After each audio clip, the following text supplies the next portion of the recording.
What happened to the opening credits? They're on. Oh, were they? Yeah, there you go. So I'm looking for my book of free transfers, see if there's any strikers about Cole, but No. no luck. We'll talk about that a little later on. Yeah. We'll talk about that. Anyway, for those of you, no doubt we'll mention your mate. Well, we'll mention someone. I don't know if we call him a colleague. He's in the same building, but I think where it stops. Apparently, he's a good darts player. I wish he was a good striker as well, but we'll talk more about that a little later. We will talk more about that a little later. Anyway, good evening. First and foremost, welcome to you. It's that time on a Sunday, which means nothing, because we're never usually on a Sunday. I was going to say, what are you on about? It means that we're here because we had a fallow weekend. So trying to get guests on, because obviously people are watching football Wednesday. Commitments, all sorts. So best thing we thought we could do is reschedule for tonight, set you up for the week, set you up for Walsall tomorrow if you're joining us in the stands. Well, I'll be there. I don't know, Colin, I don't think you're there tomorrow, but we'll be talking all things Walsall. Talking all things Cambridge as well for the weekend, so leading up to that. So there's a lot to talk about, lots of guests, lots of things. We'll go into the agenda a little bit more in a second and what's on tonight's show. Right. But it would be wrong not to start with a special thank you to our main sponsor, Kaz from the Kaz Bar. And also... He's now a millionaire. Well, he's not far off, I'm joking. But I will say, look, a massive thank you to everyone who watches this show and beyond. Yeah. One thing Kaz has said to Colin recently as well. I'll let you talk about it, Colin, what he said to you, because it's made such an impact on him and his business. He said this is the worst show he's ever seen. No, he said, you people out there are going to him and saying you watch the show and thanks for sponsoring the show, and he's getting great business out of it. So that makes us happy, and that makes him happy. So, it's a good working relationship. So exactly. Well done. Thanks, Kaz. Exactly. So look, massive thank you to everyone watching. We couldn't do it without you. He certainly couldn't do it without you guys as well. It's a community. We appreciate you guys for making the effort and backing Kaz. And you've got to say it, mate, I haven't had a burger or a hot dog or a pie that's got even close to him. He's the best. If you've never been to the Kaz Bar, why not? You don't know what you're missing. Yeah, and if you're going to the Harrogate game for the first time, make sure you get yourself down to the Kaz Bar as well. But again, we'll talk a little bit more about that later on tonight as well. Obviously, a few comments and bits to get through. Quite a few comments tonight, by the way, we'll talk about. But yeah, really, tonight's show, just to sort of run through. So we're going to be show 67, Cole. Can you believe it? No. We're on the downward slope to the 100th show. We'll leave it there.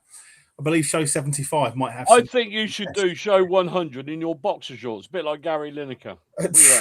If I did that, I think I've got shorts on tonight. I think we'd lose our ratings pretty quickly. Pretty quick. I might do it in an Irish football top. How about that? We'll say nothing. By the way, for those of you with the eagle-eyed, and we'll come on to some comments in a minute, you may see behind you my Irish, as I'm now fully committed to having my Irish citizenship officiated, but I've got myself printed an Irish Dons, MK Dons flag for away games. I know the Irish boys are loving it. They're very appreciative of it, and should be a good crack. The crack will be mighty, Colin. The crack. Yeah. Next week, Aiden is going to be Australian. Not at all, mate. Irish. There you go for the boys. For good old. For right. The boys.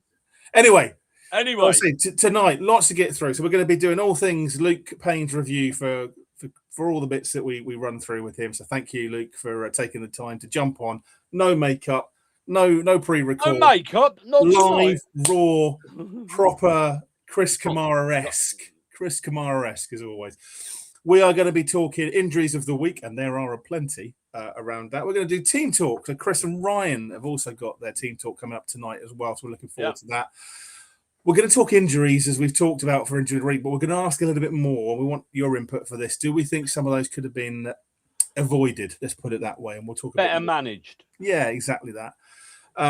We've got the view from the other side as well. So we've got Simon joining us shortly, we'll say shortly, the next half hour or so, for all things Walsall preview for Monday night.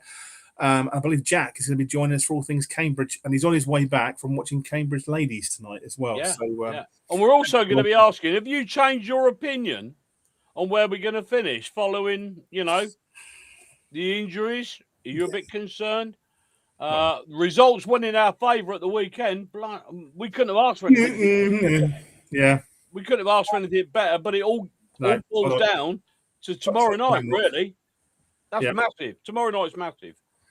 Well, it is, Cole. It is. But yeah, I mean, again, we'll talk more into that as well. So there's lots to get through, and again, as always, we appreciate your comments. This show is not just about us presenting. Yeah, come on, say hello. You guys having the input, and there are plenty. I'll start. Even if you think Aiden's rubbish, come up, put it on the KV. Yeah, do. Why not? Yeah, it's fine. It's a hobby. Why not? The first comment was from good old Ollie. Good old Ollie says, "Up the Kenny." Where's the Irish citizenship legend at? Love you, legends.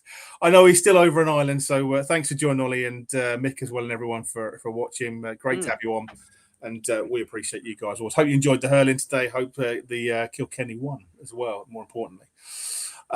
We've also got a good evening from Stephen, which is Evening Legends.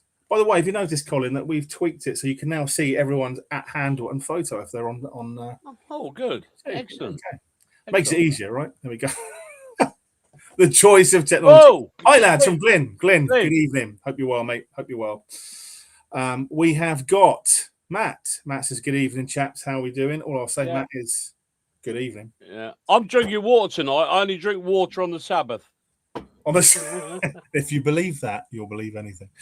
Good stuff. We've also got a long-standing friend of the show. We've got Adam as well. He said, Jay Matete just posted a picture of him in hospital saying his season's come to an end. Adam, we're going to be talking more about that a little later on. But yes, you're quite right. The joys of being a Dons fan, right? Anyway, more to come on that. Sheila, good evening, all Dons fans. Good evening to you as well, Sheila. Hope you're well. Hope you're having a nice weekend and a nice, I suppose, gentle roll into to the week as well. So, Colin, was it that way? There we go. Fantastic. First class, premium class, Sheila. No one else gets a poster. No one else. We'll leave it there. Anyway, thank you for joining, Sheila. Good old Ollie said, evening legends, we all need to get over to Kilkenny with the Irish MK boys because what a place. I see you legends at Walsall. Love you. We love you too, Ollie. And safe journey home, mate. Hope to see you tomorrow. Don't have too much to drink, Ollie. You know you can't handle it. It's all right. Ollie, don't listen to him. There'll be one in the back seat of the car for you. I'm joking, obviously, but there we go. We've got as well Josh. Josh says, evening, you legends. The chairman of the Callum Patterson Appreciation Society, good evening to you, sir, is currently going through waves of mourning and then hope, back to mourning, then hope again. Help me. Josh, I'm afraid it is a microcosm of being an MK Dons fan, right? We go through this every season. How you feel, Josh? I'm gutted. Yeah, it's painful. It's painful, Josh, but more to come and some input from your good self as the appreciation chairman as well. Hopefully a little later tonight. Sheila says, Colin, will we see your puppy tonight? Is that a euphemism, Sheila? But if it is a euphemism, the show will be shut down in seconds. He's had a very busy day, Sheila. He's been on the beach at Heacham. He's absolutely knackered. He's asleep downstairs. Yeah, busy day. Busy day. But busy day. And we drove back from Norfolk tonight to get here. Dedication, Cole. That's dedication. But hopefully, next time we're on Wednesday the week after, we'll see him again. So hopefully, next time we're on the week after, hopefully we'll see him. Any chance of getting Henry Winkler as a manager, rebranding ourselves as the MK Fonz? Yeah. I mean, who knows, Harry? Stranger things happen. I would hope Paul Ward's around for a little while longer, but hey, everyone's entitled to oh my God. I need this. I'd love to see it. I mean, at the moment, he's going to end it on one. So, look, we're going to talk about that. There's a segue. There's a segue coming about this and our feelings of it. My God, that man needs to step up and have an attitude adjustment. Anyway. Who would have thunk it, as they say back in the day? But again, great point, and we'll come on to it a little later. Joking aside, Grant's joined us. Said, "Evening, Dons and Donettes. Going to be a rush from school to the coach tomorrow. Come on, you Dons. Yeah, it's going to be a busy one. But and understand you got double maths in the morning, Grant. He has, yeah, and English literature as well. Wilfred Owen poems, apparently. So there we go. We'll see. But no, great to have you on, Grant, and so I hope it's not too stressful with tomorrow. Kerry Ann says, evening, or watching away from home. Wave, Kerry Ann. We're live. Colin, you do realise we're on the 40-foot big TV live in the middle of Eastbourne right now. It's bifocal as well. True story. Are you waving, Carrie Ann? Of course she is. She always does. Okay. Carrie Ann, thank you as always for joining, Thank especially you. on a Sunday night. Really appreciate it. And from Eastbourne as well, no doubt. Harry says Hogan will take us to promotion, same way he saved us from relegation last year. Okay. Moving along swiftly. What do you think? I think we need to cheer Aiden up a bit about Hogan. Well, anyway, good evening, Tom. Good evening, Tom. Evening, Tom. Anyway, thank you for jumping on, Tom. Much appreciated. Harry as well has joined us. It says evening legends. Evening, Harry. Hope you're well. Thank you for joining, my friend, especially on a Sunday night, but for a school night, no doubt. For all of us, work related or not. Normally find Sunday nights boring, but you've made my Sunday night better. The bar was low, Ryan, but we appreciate it. So thank you. There we go. I don't think there's anything on the telly tonight, is there? Well, the Arsenal game was on, so I think that's it now. Is it done? There we are. Oh. If you're into that, but there we are. Thomas said, keep your trousers and shorts on, please, Colin. I've got my shorts on tonight, Tom. I'm bloody hot. I'll drink to that. So will I. 0.0%. It's original. I'll tell you what, if you like 0% alcoholic drinks, that Guinness is lovely. What's 0%? That's supposed to be water. It's vodka, really. But don't tell no. It's all right. No, it's fine. It's fine. It's the full fat for later. It depends how the Hogan conversation goes. We get promoted. End of Ollie. I like the positive vibes. I'm with you on this one, but at the same time, I'm a little bit nervous. I'll leave it there, but because again, we'll come on to a little bit more about the injuries. Have you changed your point of view? That's what I want to know. Yeah, we want to know about that as we talk about it a little later on. Tom has said top 3 for him is his prediction. Yeah, I'm with you on that, Tom. I think we'll be there or thereabouts. But again, we need to start winning games like tomorrow to have the. We need about 8 more points, I reckon. 8 more wins, rather. 8 more wins. 8 more points would be a nice goal. Russ has joined as well. Evening all from the other half of the Fordham residents. So, again, Lord Mayor of Castlethorpe. Good evening, Russell. We appreciate it. Do you know what, Russ? At some point in the next week or so, I'm going to make you a nice poster because Colin's done one for Sheila. It's only befitting that we do one for Ross as well. I'm sure he's now terrified, but there we go. Grant said, I'm very concerned with injuries. Yeah, we are, Grant. And I say there's going to be a little bit of a section. We're going to talk about what ones we've got, as Adam's already touched on one with Matete, but we've got a few others we can talk about, and obviously scenarios that are going to play out. Injury of the week. Glenn said we need results from tomorrow night, and with some luck it came. I think you're right, Glenn. I think you're right. I mean, this is a season-defining moment. Well, I would say, and not to overplay it, but this week, the next 2 games are huge. Come out of those at maximum points. Season-defining moments. You know? Yeah, game changer. Come out with those no points, could be very difficult. Come out with something in the middle, who knows? But again, we'll see at the end of the week, I guess. But we'll talk more about that. Tom says injury worries still have good options. Exactly that. So we're going to talk about what that could look like. I know Ryan and also Chris will be talking about it in the team talk. I agree with that. I've been thinking about how he's going to play this, and I agree. Do you know whatever bizarre factor thought? What's going on? This bloody vodka. That water's terrible, Colin. Go on. Yeah. I was thinking. I mean, this is bizarre, but I thought if Sanders is back. I think put Matete up front just to stir it up. Matete's injured, but I'd have Big Marv up front. No, Big Marv. Sorry, Big Marv. Big Marv up front just to stir it up a bit. Why not? Because you know, Aidan Flint plays for. Well, we talk about this in a little while, but Aidan Flint plays Walsall. There's no good sticking eyeballs down to Rush or anybody like that. No Flint will have them for breakfast.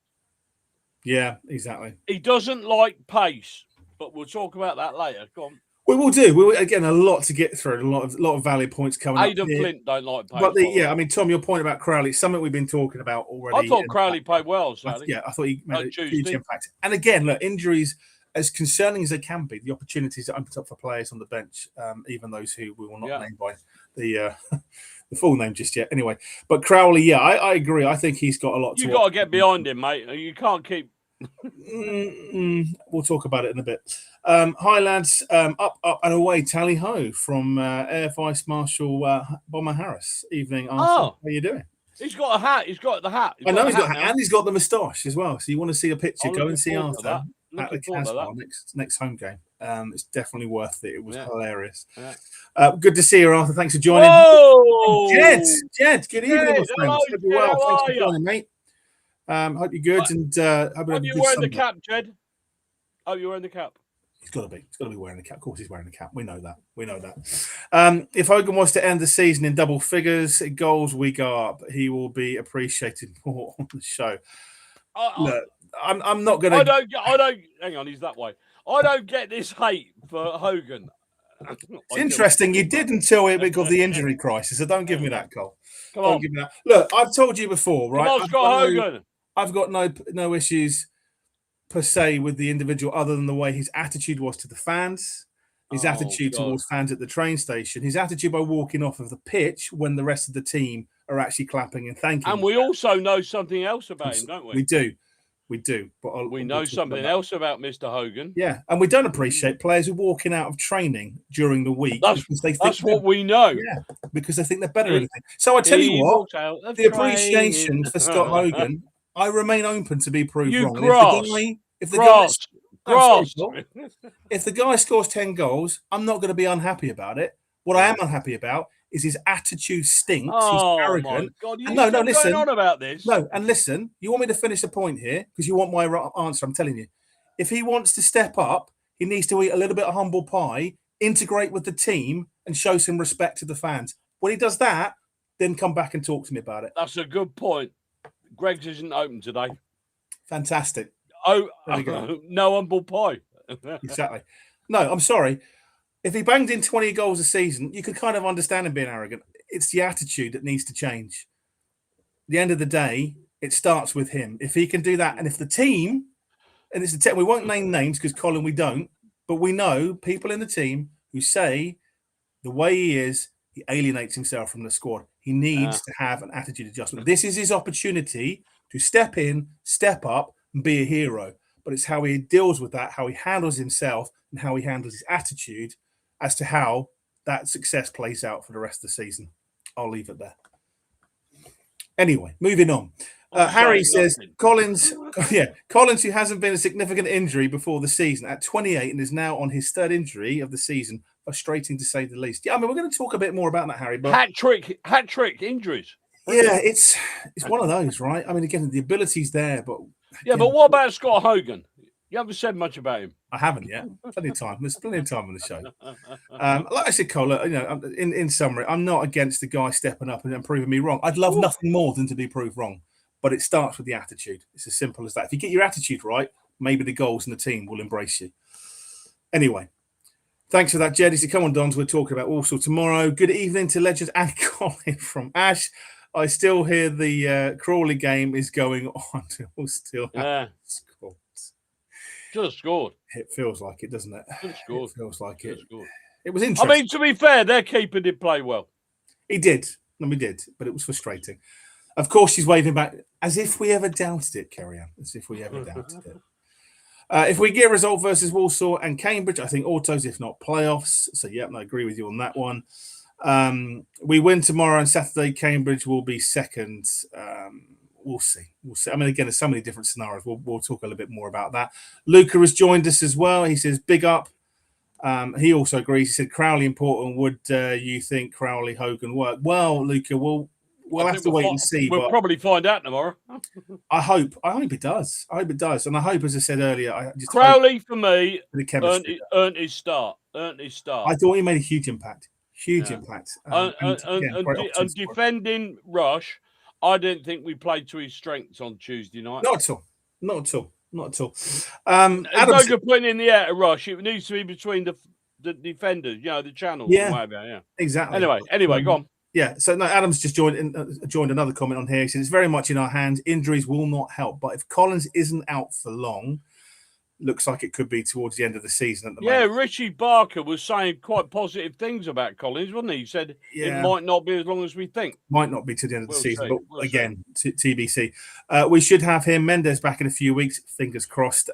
We get a result next 2 games, and I think we can So yeah, again, Adam, it's going to be. It'd be nice to hear if Mendes Lang's back in training. We don't know. We haven't heard that one yet. Yeah, from what I understand, can kick on absolutely, Adam. But it wouldn't be MK Dons, right? If things were simple, let's take it that way. That's for sure. Harry said, "Yeah, I saw on the forum Hogan stormed off from training and he's fuming about not playing. I'm surprised Warren's still entertaining him." To be honest with you, Harry, the weekend before last when he didn't play, he was on the bench. That is part of the reasons, from my understanding. But again, and thank you for raising that from your perspective as well. Look. Like I say, I don't wish any player, in all seriousness, ill in our squad. But you have to be humble. If you're not in the squad, there's a reason for it. Get your head down, graft. Now you've got the opportunity to step up and make a difference, particularly with those injuries. You weren't saying any more about this. I'm responding to Harry's comment. But now he's got the opportunity, Harry. I think this is right. Let me say something now. Let me say something. Harry, you say I'm surprised Ward's still entertaining. To be honest, Warren needs him. Well, there's a free transfer market, but we'll talk about that. Well, but we couldn't get nobody. It's good. We couldn't get anyone in free on a free. You'd have to deregister, but you could still bring people. Yeah. What's the point of deregistering people when you're running short of players? Well, there's people like Lecco being brought back in and registered. But we had to bring him back, didn't we? We hadn't got enough in the squad. Well, that's my point. There is an opportunity if we wanted to go into the free transfer market. Yeah, but is there anybody out there? There's a few. Is there anybody out there? I don't think there is. I've had a look. There's a few. I've had a look. There is a few. Name them. By the way, whilst we're talking about this, name them. If there's any players in the free transfer market you guys think that we should be looking out for, Delia aside, we can talk a bit more about that later on. But yeah, in my book of free transfers, there's nobody. Yeah. I was looking through mine, Cole. All in here. Look, written down everywhere. There ain't anybody. There's a few. Anyway, they come is a different story. Anyway, there we go. You're not going to mention Hogan again, are you? If it gets raised, it gets raised. Come on, you Irish Dons. Love the flag. Thank you, Alan. Really appreciate it. Hope you're well, mate. And thanks for watching tonight as well. Harry said, I'd 100% go back to a front three. Yeah, I'm with you on that. Neither of Rush or Hogan wins things in the air. Yeah, I can see where you're coming from. What did I say? Yeah, I think for me, and again, we'll talk about it more, but I think, again, like you say, Crowley is going to be... Correct. Correct. That is correct. Yeah. I think I see Crowley more as a false 10 as the Thomas Muller days, if anyone remembers that from the early 2000s, mid 2000s. I remember Gerd Muller. Thomas Muller. Remember won the World Cup in 2014 as a false 10 and it worked really well. So again, there is the ability to do something like that. Is that when you were German? Still am, Cole. Half and half. But there we go. Are you English at all? There's a smidgen of English, Irish, and German. There's about a third of each if you want to balance it out. So I'm about a quarter Irish. Oh, yeah, there you go. Yeah, fantastic. Come and have a Guinness. There you go. Good stuff. As long as you don't talk about Scott Hogan, I'll come round. You don't trigger me, then it doesn't happen. There we go. Interesting one from Harry. He says, is Maguire deregistering out of favour? It's an interesting one because this is a very grey area. I don't know, Harry. I've asked that question as well, to be honest. Let me try and explain something to you, right? Not you, but people at home, right? We've got 18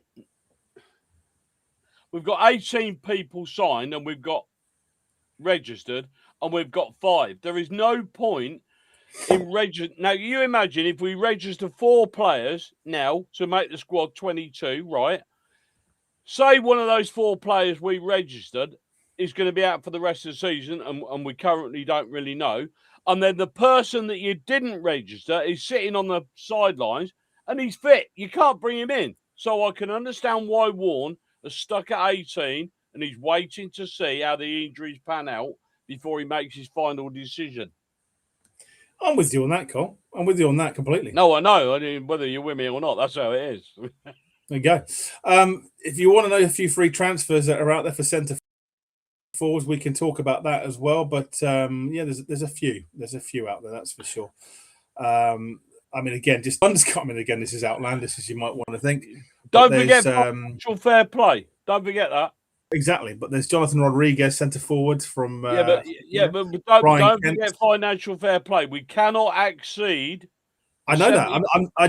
I'm not arguing with you. I'm just telling you what's out there. No, I'm telling people but I'm trying to tell people at home we cannot exceed more than 70% of our income. If we go for like big players or anything like that are probably out of contract, we may not be able to afford to keep them because of financial fair financial fair play. It's got nothing. The guy that owns this club could go out and buy a £1 million striker tomorrow. He wouldn't even blink. But we cannot afford to because of financial fair play. Anyway, I agree with you. But again, it's one of those, Cole. There is things that could be done. There are people out there, but there are things that could be done. You have to ask yourself, why are they free? Well, yeah, I mean, some of it's down to fortuitous situations or unfortuitous, depending on the situation, I guess. But it's one of those, right? I think again, the likes of a Mikel Antonio, centre forward. Yeah, well, leave it there. That's one that screams to me. If I was in a situation right now, and there is a way, and I know there is, because we know about the Dele Alli situation and the contract discussions that were said unofficially, there is money that could be utilised and reused. Mikel Antonio could be someone that they could approach for a short-term deal. I'm just going to leave it there. But let's not forget he had a badly fractured leg in a car crash. Is he going to be fit? Absolutely. Is he going to hit the ground? Is he going to hit the ground running? Don't know, but it's worth a look. Worth a look. Anyway, Josh had been trying. Get him down the line 4-3-3. Woofed it on the green, and we'll try him out. There are plenty. You can sit down there and do free tryouts, see what happens. That's all I'm going to say. Bit like AFC did on Wimbledon Common. But we'll go that far. Pay as you play, Cole. Pay as you play is not. I agree. I agree. If it comes to, I'm not. Hopefully, it doesn't even come to that. But I'm just saying, if I was in the manager's position, and far be it from me to second guess anything, I would be looking at Plan B as well, just in case. It might be. We don't know. Yeah, no, exactly. Ash has raised a point. He said, "Is Kane Wilson still missing in action?" Yes, Ash. Yeah. Unfortunately, that injury has turned out to be a longer-term deal than it was initially given prognosis for. So the rumours, if the rumours are to be believed, are March, end of March. Just in time for the playoffs. Who knows? Do you know what? These players coming back at that time could be critical. So we'll see. But yeah, look, a lot to get through. Again, look, thank you everyone so much for the comments. Really, really great input. And again, keep them coming as we go through. Everything you do on the YouTube channel, we will run through as well. It's all well and good getting free agents in, but when do they do their hamstring in the first game? Do we go from there? As I just said, pay as you play. We'll see how you go. But I think it's worth looking into. Be foolhardy, not even to look at it. To be honest, they probably are. We don't know. We don't know whether they are or not. We don't know whether they are. Of course, we don't. No. But I said, just our view. I mean, again, my view personally is if you don't do it, I think it's silly because you should look at it, see what's there. As you say, Cole, tryouts, pay as you play could be an option depending on what happens. If the injuries come back and not as bad as that, brilliant. Hogan decides to set fire and start banging them in. Great. I'd be love to be proved wrong. We'll see. There's a long way to go before the end of the season. There'll be plenty of twists and turns in the meantime. I know you're wishing it, but so am I, Cole. That's the ironic thing. It's not that I don't wish it. I just don't like his attitude. You haven't said it before. Never. You would never have guessed it. Anyway. You know, I used to be a goalkeeper. I never knew, Cole, because you've never told me. But I think before we go into discussion and prognosis on Crawley, probably a good time to do a Pains player review and then see where we go from there. Whew. I could have a lay down. You can do. Do you want me to roll VT? Yeah, go on then, roll it.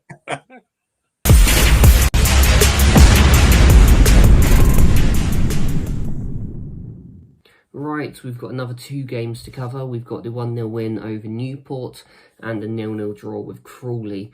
Now, it feels like these games were absolutely ages ago. At this point, our schedule has been messed up entirely by TV, essentially, which is why we're bringing you a Sunday show, right? And why we're also playing on Monday, tomorrow night against Walsall.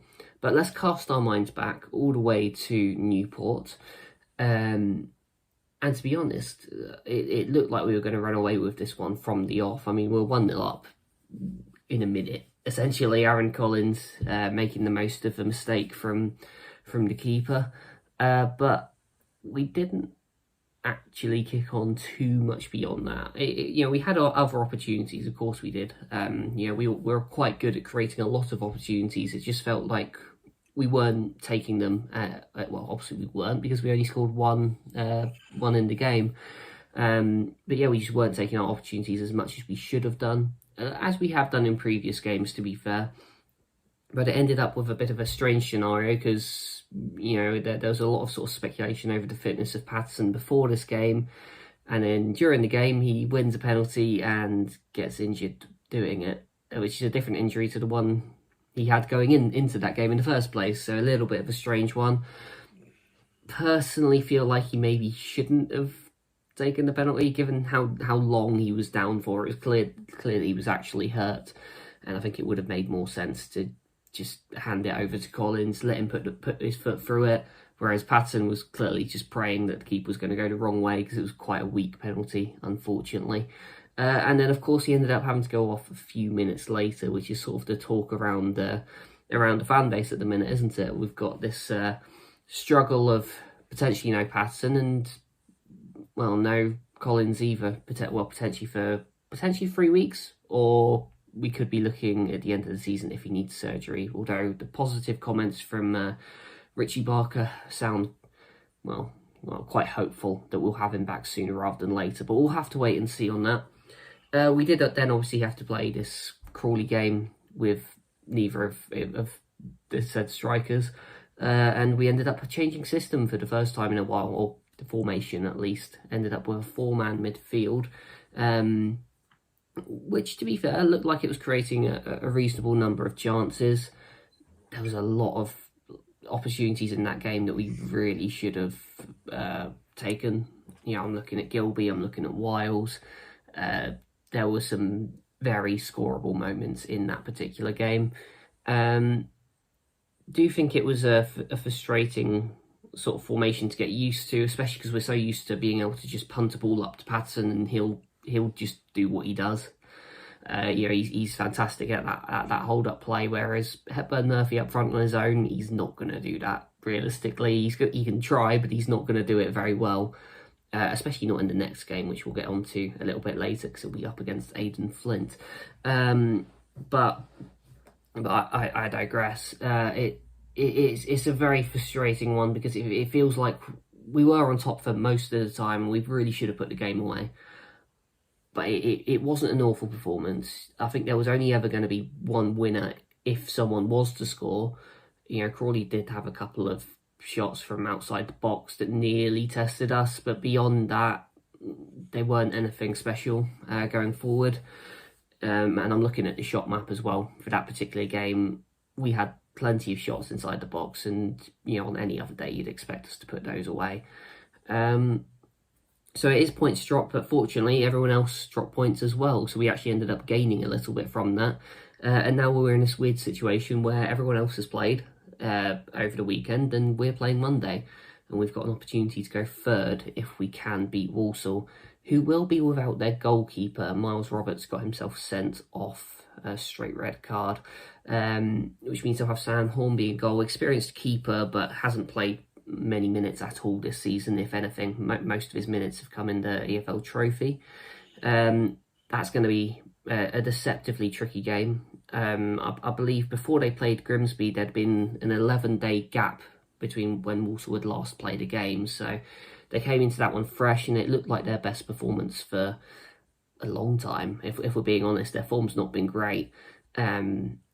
There is also the possibility that their main striker, Kanu, could potentially be out with illness, but we don't know whether he will be playing or not at this moment in time.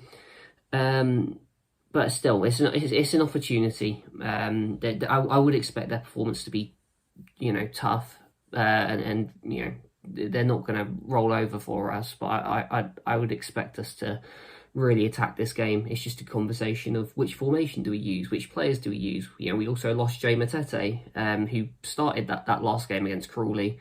Do you play Lemon High Evans in DM and keep Gilby forward? Do you drop Gilby back and put Crowley into the attacking midfield? Do you swap formation back to the 5-3-2 and start Scott Hogan? There's a lot of options there, and that's something Paul Warne's going to have to try and figure out. And then beyond that, because there is another game as well, it is Cambridge away, which is the trickiest game of our season.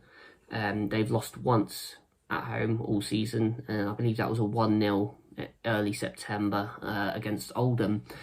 So they've not lost at home for a very, very long time. It is one of those games where if we can take a win from that absolute statement. Even if you take a point, that's a decent return. But we need 3 points from Walsall first. So come on.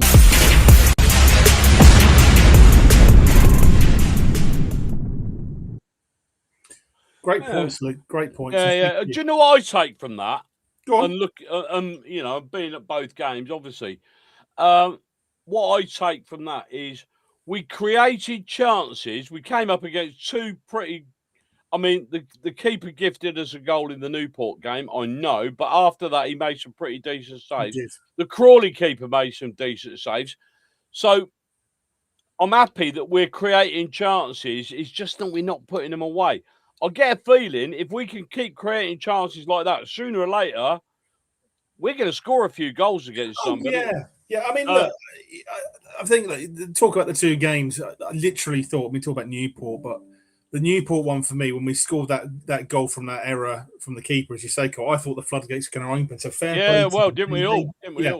And again, fair play to the keeper, like you say. I thought he did really well against this, but difficult games, right? Look, we've always historically, you know, we have done for years. When you play in the bottom clubs, people seem to think it's going to be easy. It's not. It's probably harder.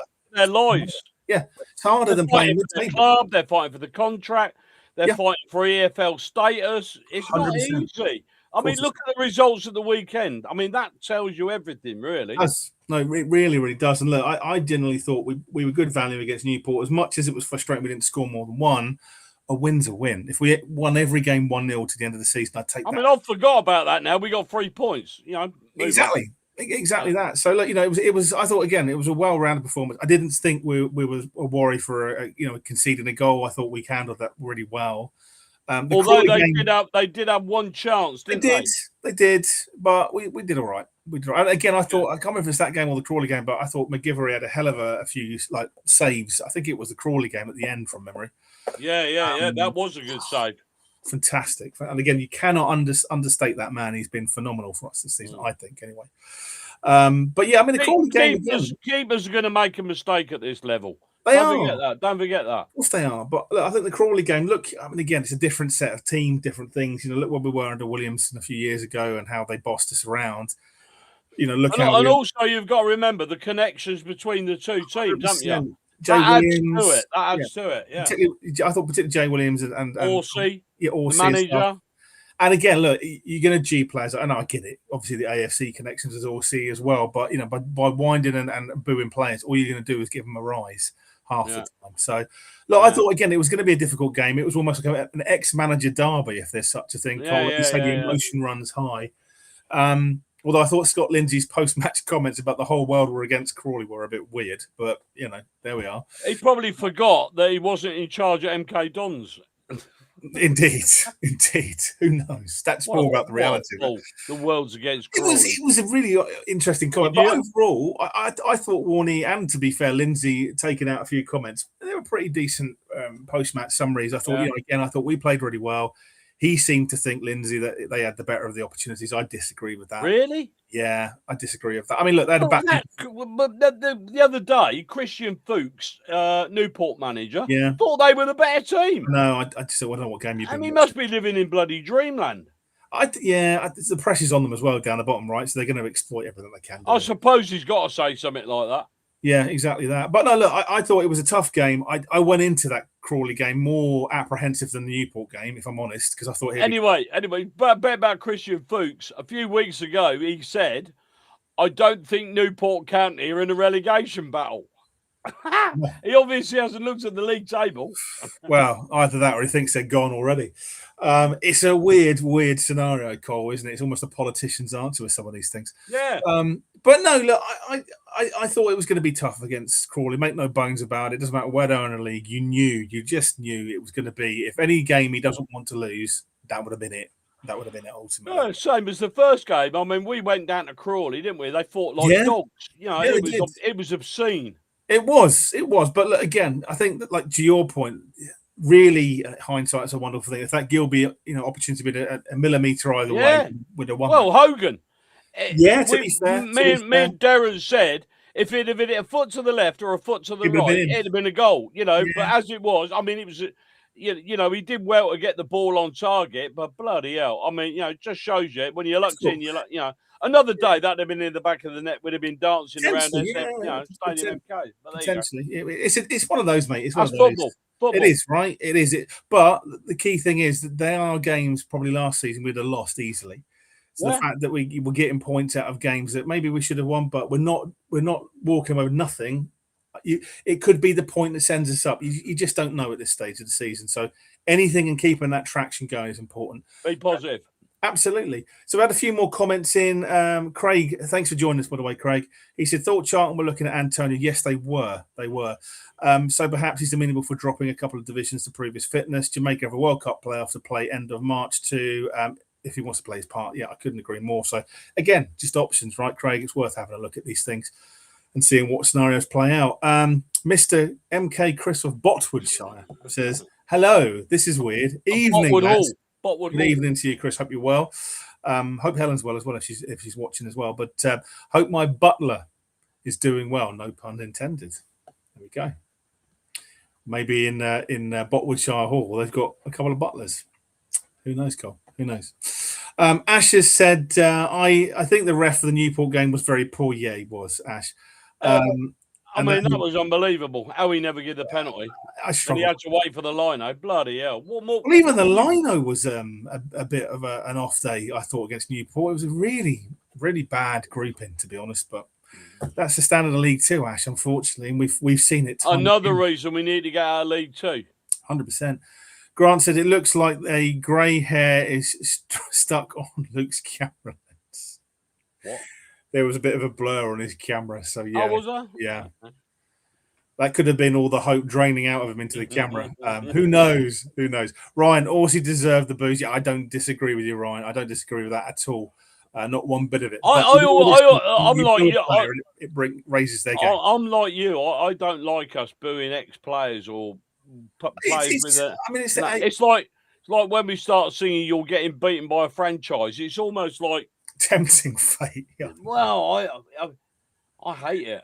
I know. Do you know what? I mean, Ryan's point. I don't disagree with the boot. All I'm saying, Ryan, is that we've seen it a few times. We did it with Pinnock and a few others at Bromley, and then lo and behold, they score. You know, and so it's a danger when you're doing that to an extent. Like Colin says, it can raise their game and it can go against you. But he deserved it.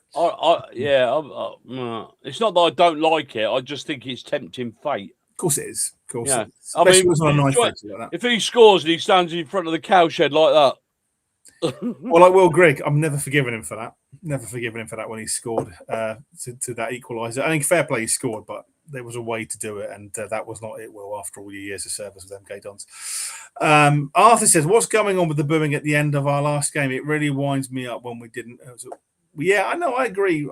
Again, Arthur, it's one of those. Everyone, I suppose, the argument is every punter pays his money. Every punter, he and she has the right to do what they want. But I'm with you. Look, at the end of the day, win, lose or draw, no matter how frustrated I am, I will always stand there and clap the players off.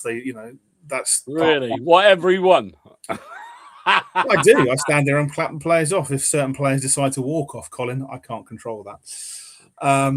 It is what it is. But yeah, no, I do. I mean, I always stay to the end. Always stay to the end to watch the players come over and say thank you. And again, it's frustrating. It's frustrating when people boo. Harry, I've got something. Harry, this is for Harry, right? Go for Harry, at half time, go and stand near the exits, and I'll bet you a load of them go home at half time. Well, do you know what? Help me out here, Colin, because this is where I'm getting a bit confused. Because I mean, it's great. Don't get me wrong. By the way, if people aren't aware watching the show tonight, obviously the gift of football, Harrogate tickets. If you want tickets, they are free for the game. If you haven't got them, contact the club and speak to the box office to get that sorted out. It'd be great to have as many people as we can to get there, especially if it's your first, foray into football in Milton Keynes. Great way to come and see what it's all about, and hopefully see you come back again. But no. The interesting thing I was going to say to you is it said at the moment 10,000 plus fans so far. Yeah. Is including season ticket holders, because if it is, that means that we've only got 4,000 new fans. So I'm just trying to work out what that means. The way I read it, there's going to be 17,000 there at the moment. Fine, then that's fine. But that's the way I read. That's the way I read. I might be wrong. Sure. Yeah, I wasn't sure if it included. I don't know.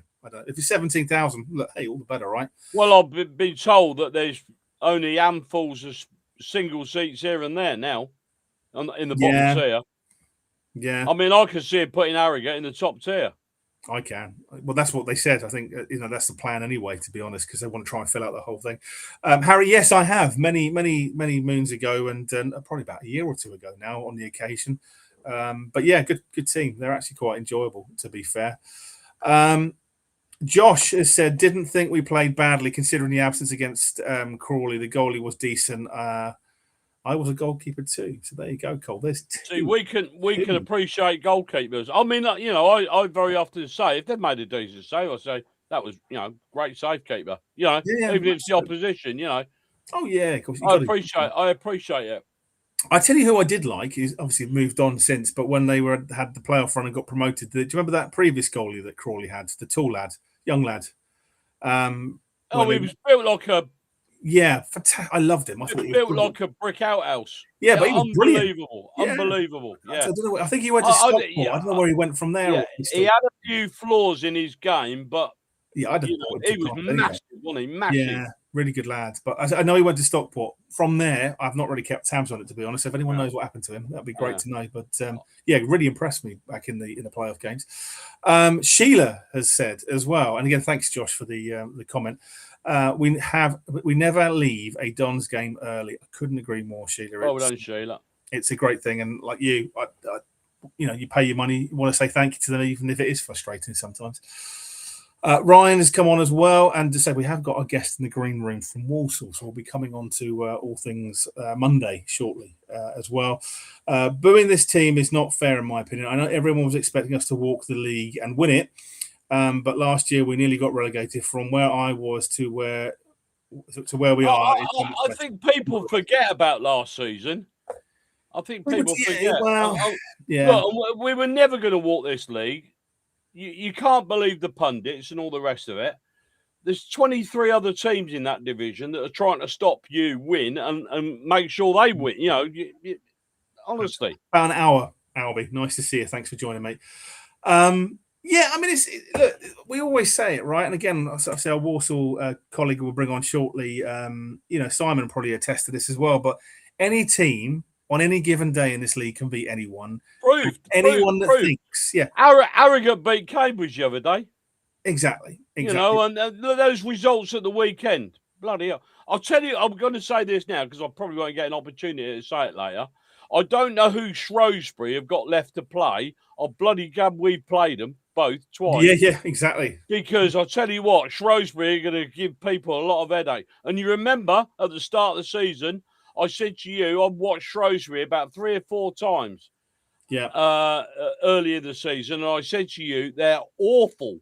But bloody hell, they've really turned it round. And I'll tell you what, Shrewsbury are going to surprise a few people. Yeah, I don't know if they've left it too late. I'm not sure whether I don't think they'll get it in the playoffs, but I think they're playing for pride. I think they're going to kick a few up.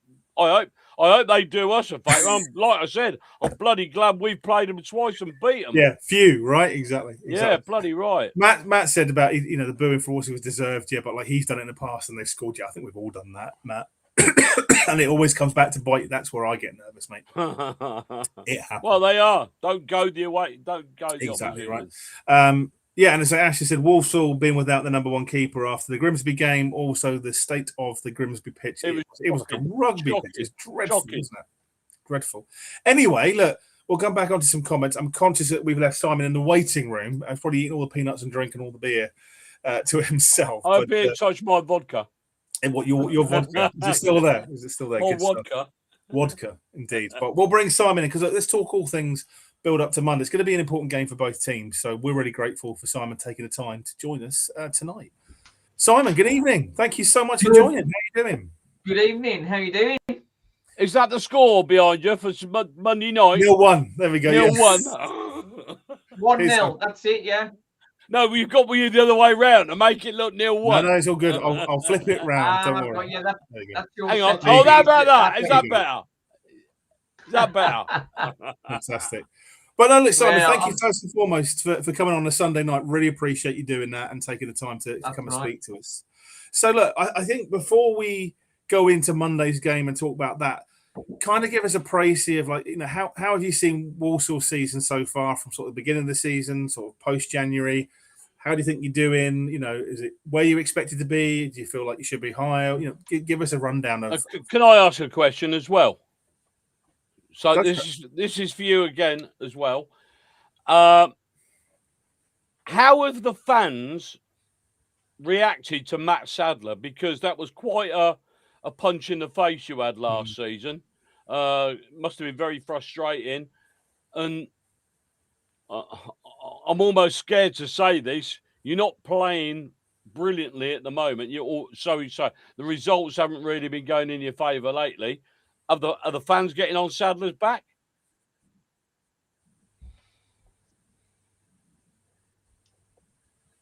Did you get that?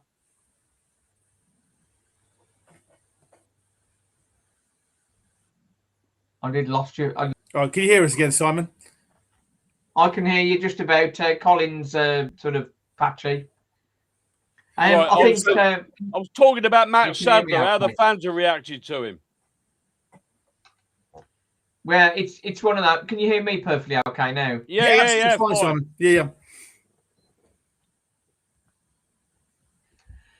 After the collapse of last season, I was saying Matt Sadler should have gone, and I was sort of in a similar game, to the rest, really. But the fact that he stayed, and then we had a big turnover of players yet again, and the fact that he got those players playing so well together and got us back to the top of the division, I think Matt Sadler deserves massive credit. But we're in a situation again where Walsall is starting to fall away post January. The January transfer window this season, we haven't lost our star striker in Daniel Carnu, so that's good. But before the window, because back in August, Johnny Stuttle got a long-term injury, ACL injury, that sort of messed things up. Because Carnu should have been alongside Stuttle for the season. So we still managed to get Carnu, but the striker short. And we're still a striker short now. We bought Lapalo Boy in on loan from West Ham, I think. And but he's not ready to play on a regular basis. So we are still light up front. So I think in that respect, I don't think Matt Sadler's been fully backed as far as that's concerned.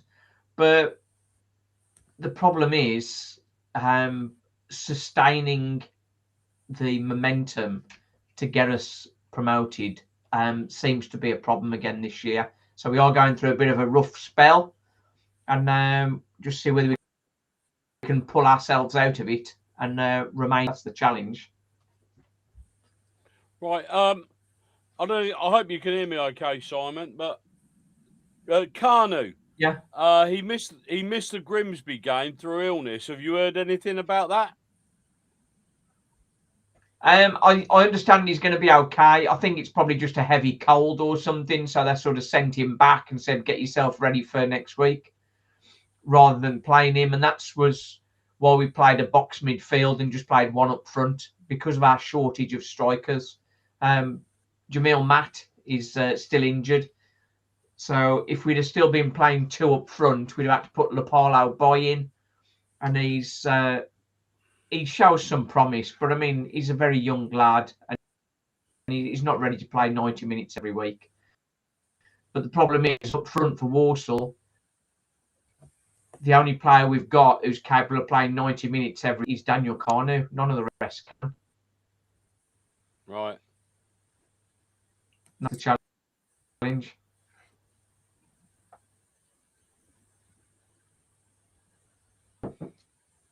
Can anybody hear me?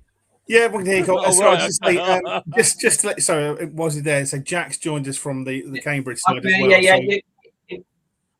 So say, Jack, just whilst you're watching, as I say, we'll bring you in shortly. So I say apologies, but enjoy the green room for a moment, and we'll bring you in.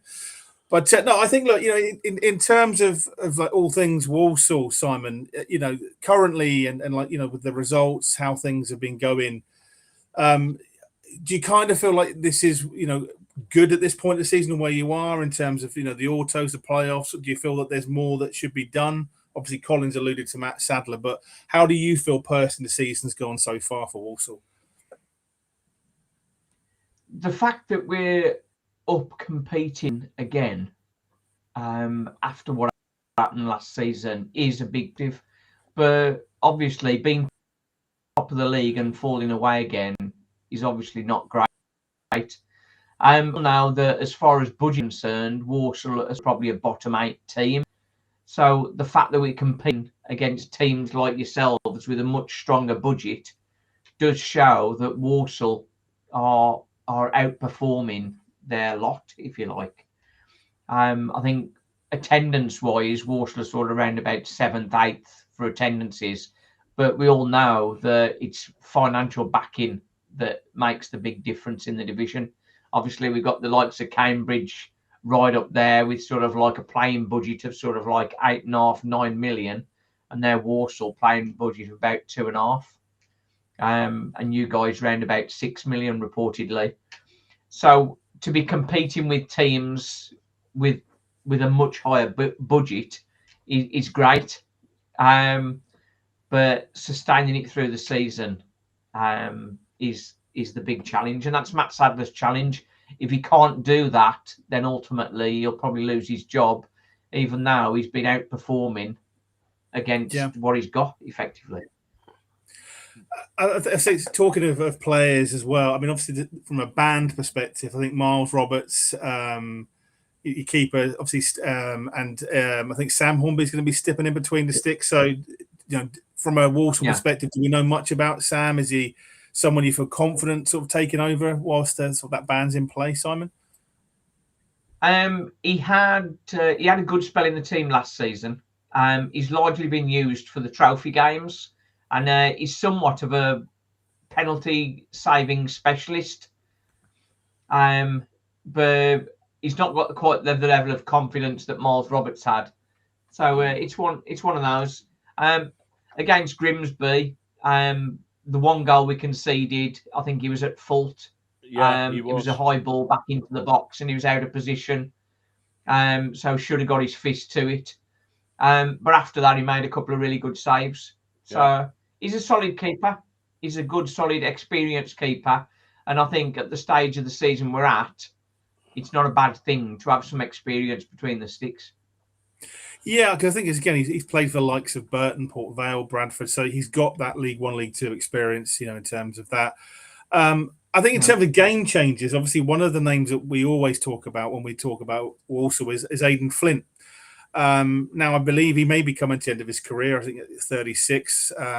Big, imposing player, a real threat at set pieces and rarely gets beaten in the air. But what's your thoughts on Aidan Flint? And do you feel like he's going to be a real, game changer, I guess, for Walsall in the run-in towards the end of the season? I wouldn't call him a game changer, to be honest, but he is very solid at the back. I think of late, during our poor spell, he has come under some criticism for his distribution, but he is covering a lot of bases. The left-sided centre-half, Evan Weir, had not been covering himself in glory, and Aidan Flint had been covering him really well. So I wouldn't call him a game changer, but for a guy of 36, he's incredibly fit and a massive presence in the dressing room and on the pitch. So not exactly a game changer, but a real key guy for us. Yeah. Right, yeah. Well, I mean, when we said game changer, what we meant was he can be very strong at the back and also provide a massive threat from set pieces and corners. Yeah. I think that's fair enough. He's a threat. He's a threat, but I think Priestley Farquharson is perhaps more of a threat from set pieces. Right. Than Aidan Flint. Aidan Flint is a big, strong guy. He's in the presence. And set pieces, of course, are a big part of our game. Not quite the Arsenal level, but set pieces are a big part of our game. Right. Going back to Miles Roberts, like you know, you're saying that Sam Hornby's, you know, a decent replacement and all the rest of it. Yeah. Do you know, I've forgotten where I was going with this. I have days like that. Don't worry, Betty. It's Sunday, Cole. We'll let you off. Yeah. Well, I'm going to change my tack because I've forgotten where I was going with that. I'll probably remember again in a minute. Do you think Aidan Flint? Yeah. Do you think Aidan Flint is susceptible to pace? I suppose in some ways, yes, and that's where some of the criticism has been, because Walsall haven't pushed up and pressed as much because of that. He's not slow. He's not slow for somebody of his age. I don't know if you remember Ash Taylor. He played for us a couple of years ago, and he was so blooming slow. That was ridiculous. Aidan Flint, for a guy of his size and age, he's not slow at all. You can say the same Albert Adoma. He's like 37. Yeah, I know. And you would expect him to be slow. You'd expect him to be slow, but he's not slow at all. He's very quick. I remember where I was going. I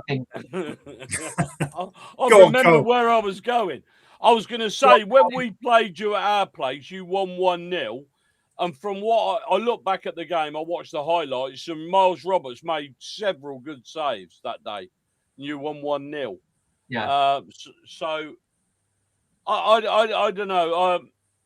I just, you know, if we can get some shots in, I hopefully, fingers crossed, we could make a bit of inroads with that. But yeah, I thought Miles Roberts was the difference between the two teams when you played us at our place.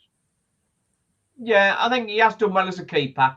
Last season we had Tommy Simpkin, and when we had a poor run in January, Tommy Simpkin sort of struggled. Right. So I think that's of it. I think Miles Roberts' rush of blood to the head for his deserved sending off. I think it does give us an opportunity to bring in a more experienced guy. And yes, maybe he's not as good a shot stopper, but I think his distribution will be better than Roberts, because he does get criticised for his distribution at times. Right. So we'll see how he gets on. Right. I don't know if you want to bring Jack in. And I was going to say, I want to bring Jack. I said Jack's come back on. I think he'd nipped off for a sec. But I want to bring Jack in because what's good about this as well is I think on the 17th of March, Walsall are playing at home to Cambridge, if I'm not mistaken, as well. So you've got the luxury. To play them again.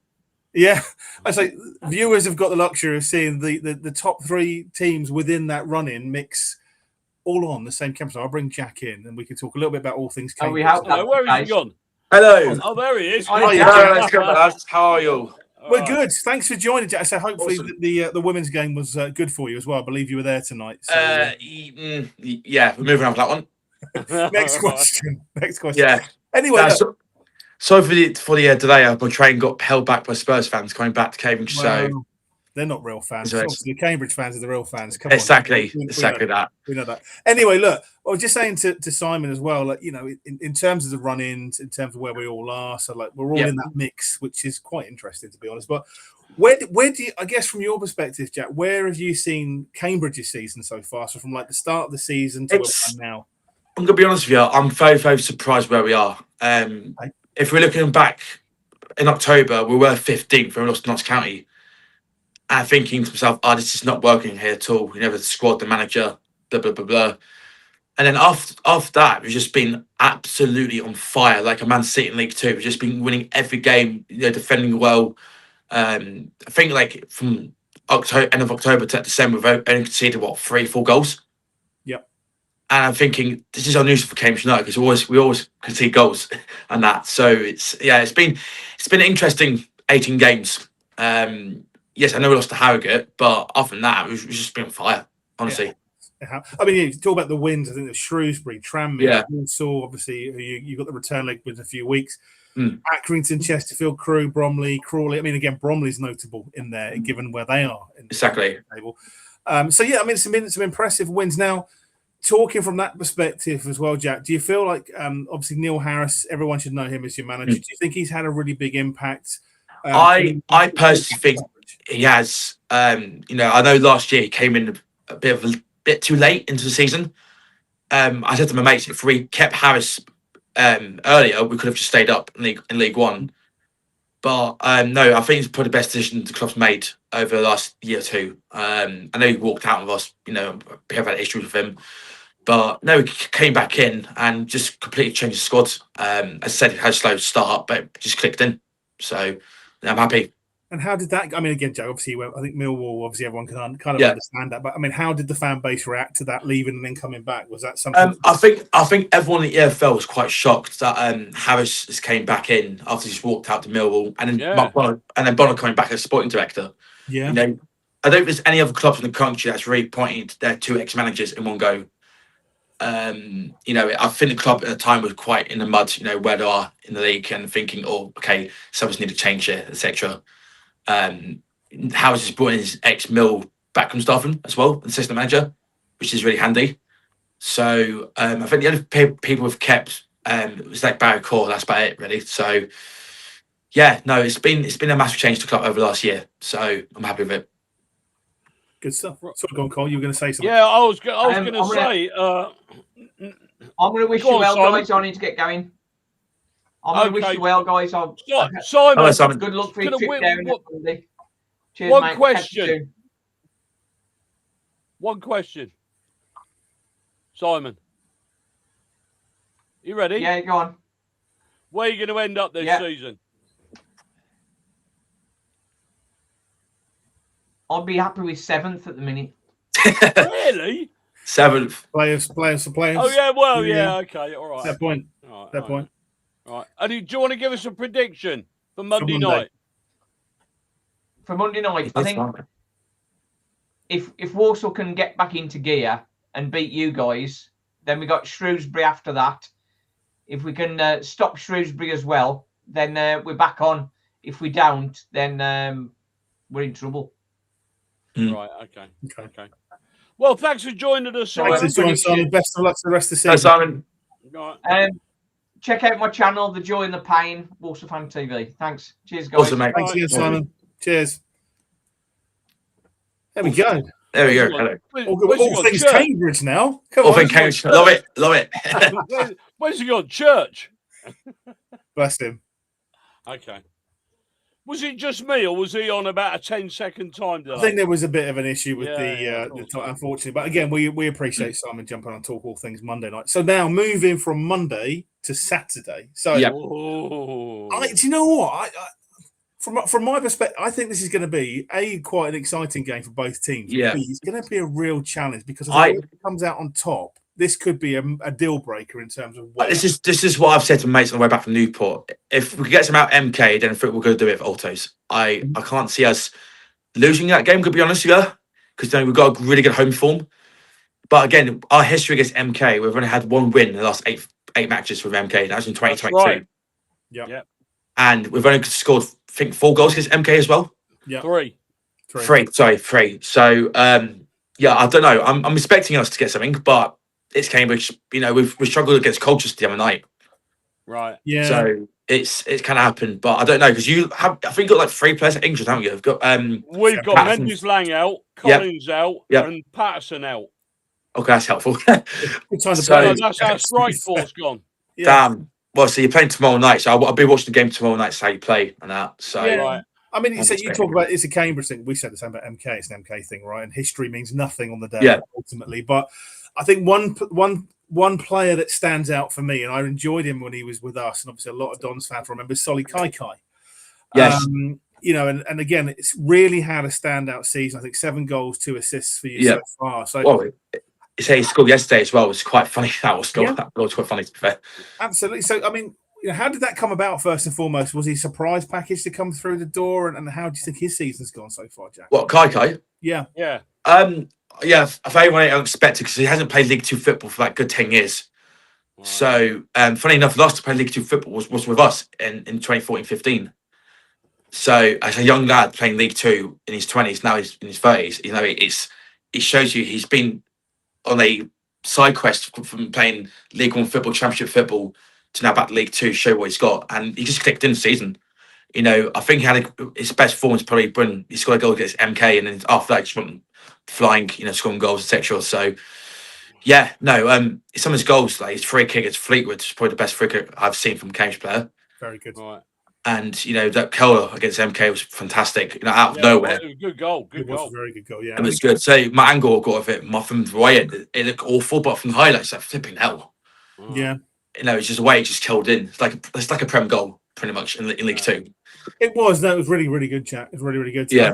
Say so. I mean, again, it's definitely a standout player, and again, I had fond memories of. But just a random question, say before we go on. But Albie's asked on here. So can we ask you what's happened with the away fans being moved at Cambridge? He said, I know it's before, but I personally, for me, I don't like the away fans on the side because last season they tried out, you know, the big South stand behind the goals, not a family stand. Because we get more fans in, you know, we're doing well, you know, League Two, we get more fans, etc. The stadium does need upgrading because of that. And the away fans last year, the amount of big teams that complain about the allocation, like Birmingham, Wrexham, Bolton, you know, it's 400 less tickets now in the away ends. And you're losing, and you're losing 1,400 last time. Exactly, and you're losing a lot of money there for away gate seats. And the only times we open this year is played Chester and Birmingham in the FA Cup. That's about it. Really? Yeah. So I don't know why the club's moved to the side, because that stand was built for the away fans 22 years ago. Yeah. So I don't know why they moved it, but it's what it is, I guess. You know, it's 400 less tickets. So it's annoying, but you know, if we go back to League One next year, got like Leicester might come Yabby. That's gonna be a fun one for allocation. But you know, it's I don't like it. I don't like the away fans side. It ruins the atmosphere because I can't hear the away fans at all on the side. Really? And no, seriously, from the Newmarket Road end, I can't hear anyone. Colchester took 1,000 on Tuesday night. Couldn't hear them. Really? Yeah, and the only fans can hear in the highlights now is the away fans. You can't hear the home fans at all. With the drum and everything. So you know, I don't like the new way, and it's not great. Okay. Yeah, I mean, it's interesting. I mean, speaking of the stadium as well, Jack, is there any plans to develop any of the other stands, or is that yes? The club were planning to do it, but I think they realised, we don't want history to repeat itself from 2004 when we have the point deduction overspending in the South Stand, etc. So I think the club wants to stabilise in League One for a bit, and then go from there to build on, you know, the stands, etc. But I think next season we are going to upgrade the bit in the corner of the Haben floodlights to take down the sports club. Yeah. So get ready to move, you know, join together, I think, the stadium. So yeah, it's gonna be sad if the stadium with the terrace can go, but it does need upgrading. We've got, you know, 1980s concrete in 2026. It's not ideal. No, not. You know, we can't go to the championship with concrete terracing. No, of course. So you know, it needs to upgrade massively. If it's safe standing, I'll take it all day. Yeah, I mean, it's definitely a ground I'm fond of. I say Albie's just come up as well. I like Cambridge. I like it. It's a old school ground, isn't it? Exactly. So we've got the oldest concrete airfoil terrace left in the UK. Funny enough. Really? Yeah, because Carlisle got relegated, didn't they, last year to National League? So we now got the oldest concrete left in the EFL. Yeah. Oldest concrete in the EFL. That was a quiz one day, Cole, and now you know. You got Jack to thank for it. There you go. Yeah, because I think the Newmarket Road was built in the 50s, and it's still dead, still same shape in the 50s. Right, let's talk League Two Player of the Month, Ben Knight. Yes. Oh, mate, where do I start? I don't know. You tell us. He's probably the best player I've seen from Cambridge since Luke Berry played with us when I was a kid. Yeah, it reminds me of so much. You know, the goals, you know, the assist, you know, the free kicks, etc. You know, it's just unreal. He's a championship player playing League Two. You know, he's played under Pep for one game. He knows the players he played with at Haaland, Grealish, Foden in training. He's got the quality there for League Two, and we've signed him on a 2-year deal into 2028. Yeah. So it's remarkable that we've kept him in for 2 years, because I'm going to be honest with you, if we go up, he will. I thought he's going to leave next season. Right. But now he's played in nearly every game for you this season, hasn't he? He has, yeah. League and Cup. He has. He had a slow start. Don't get me wrong, but it's just been fast. You know, after that Walsall game, just think, wow, we've got a good player here. So what are his strengths? Because he's not a big lad, is he? What is he? No, About he's 5'7", 5'8", something like he's that. like a Messi type quick player. He's very quick on the pitch. Right. His height is helpful. Can go through the defenders. Can't get him that well. But no, he's a good player to watch out for. I think definitely he might be on the League 2 PFA of the season come May. I reckon. Yeah, I'd imagine so. Right. Maybe an FC 26 card as well. So. Well, do you know what, Jack? The other thing I was going to say, you talk about getting a great player, and absolutely agree with you on that. But the financial side in Cambridge, because obviously that's changed as well in terms of the back room. So what's happened there? Somebody turned the lights out at Jack's house. I think we lost him. He might come back. Bless him. He's dropped for the minute anyway, Cole. So look, Jack, hopefully you come back and we'll bring you. Oh, he's come back. There we go. It's all right. 50p in the meter and he's back. That's fine, Jack. Sorry, what was saying? So I was just saying, like, in terms of like the financial situation at Cambridge, that seems to have changed as well now. So I mean, what's happening in the backroom end of all things Cambridge? I don't know. It's been a interesting one because, like I was saying, we've considering being League 1 for 4 years, the money has gone up massively for the club. And if you look about 5 years ago, we were like, in a big problem. So yeah, no, the money side's been all right the last couple of years. So I think we're fine for any future transfer problems, etc. So yeah, no, we're good position. Right. Well, I've got a couple of questions for you. Go for it. Obviously, first of all, how do you think the game's going to go on Saturday? Early kickoff. And where do you think you're going to finish up? I mean, at the moment, you look nailed on for top 3. The game. I don't know. I'm nerving for it. It's like a early promotion deciding game of the last day of the season for me. It's gonna be a big crowd there. It's gonna be a sellout. I'm expecting some goals going. So I'm gonna go for 3-2 game. 3-2. 3-2. Yeah, it's gonna be one of them ones. And the last 3 years it's been 1-0 either way, don't you? It has been. Yep, it has. Yeah, it has been. Yeah. Got to change at some point, right? It's football. Anything can happen. Yeah, well, I mean, we've been saying this all season that League 2 is a very funny league, where on the day any team can beat any team. Exactly. I grew up in League 2 football, so I know how this league works very well. There's scores and etc. of the teams. So yeah, no, I don't know. I mean, there were some dodgy results at the weekend, weren't there? Yeah, Bromley as well. Flipping out. I'm gonna be honest. I don't think Bromley do well. I think they'll drop off. Well, you're not the only person that said that, but we think they're a funny old bloody team. I mean, they absolutely batter the hell out of us. I mean, they only beat us 2-1, but they made it very, very hard. Well, funny enough, Bromley's last 2 defeats were against Cambridge and Walsall. They were, that's right. So it's weird, because we've got them 3 games to go in the season, so that's gonna be a fun one. But yeah, do you know, if they do go up, I have to say I think their manager deserves Manager of the Year if they do get. I agree with that one because no one expected Bromley to be up here this season.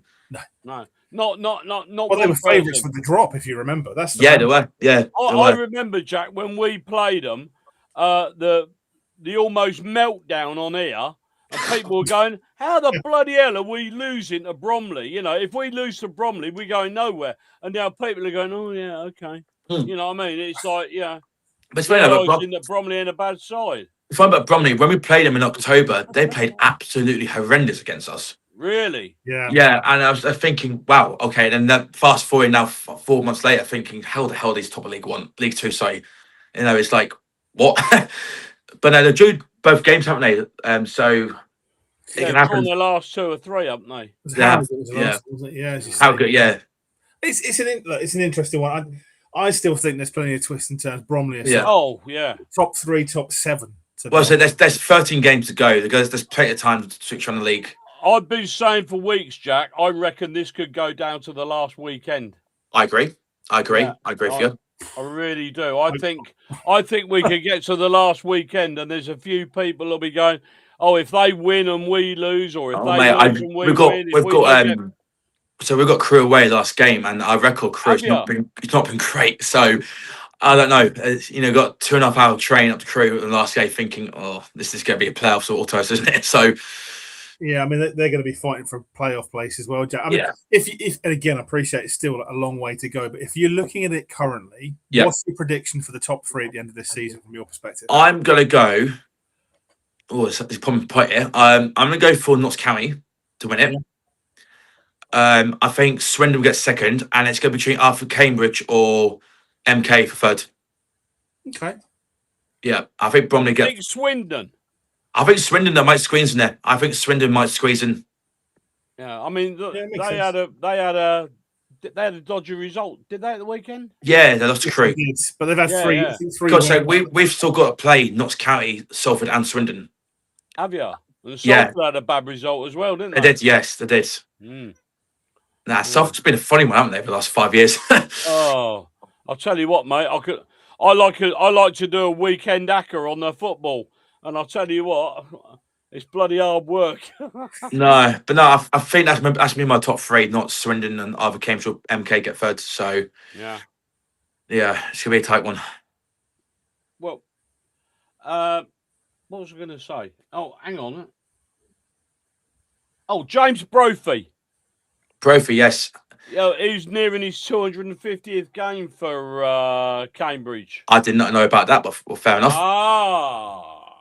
No, he's been a funny one for the last couple of years. People slate him off for not scoring goals. Yeah, he's getting your assists though, isn't he? It is, but last season he's just scoring goals, clicked in, and this year exactly the same. So I don't know what's happened with him, but no, he's been a good player for us this year. Massive help for assists as well. I think he's got 7 assists in the league this season. Yeah. So, and it's now he's our longest serving player now. So yeah, it's good going. Right. So what do you think the strengths are of Cambridge and weaknesses? And we promise you we won't tell our manager. I think this year it's more defensive is better because we've only conceded 26 goals in League 2. Yeah. And I think 17 clean sheets in all competitions this season. Yeah. So that's our biggest strength is our defence. Going forward, though, it's not great. As you may know, our second highest goal scorer is now our centre back, Cal Watts, on 7 goals. Yeah. So we are struggling up front still. And bear in mind, we still have Kieran Crash to come back from injury. So I mean, one thing I'm looking at a stat, and I mean, personally, I don't like looking at stats because I think stats are a load of bollocks. But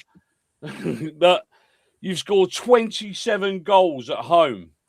Yeah, which is very, very unusual for Cambridge United in my lifetime because we've been awful at home before that, the last 3 or 4 years. And, I just don't know what's going on this season at home because, I think the last time we had this was probably in the National League when we got promoted. Right. In 2013-14. And, only 1 defeat since September home in the league is remarkable. And to say we've never did goal scoring as well. It's weird. It's weird to say.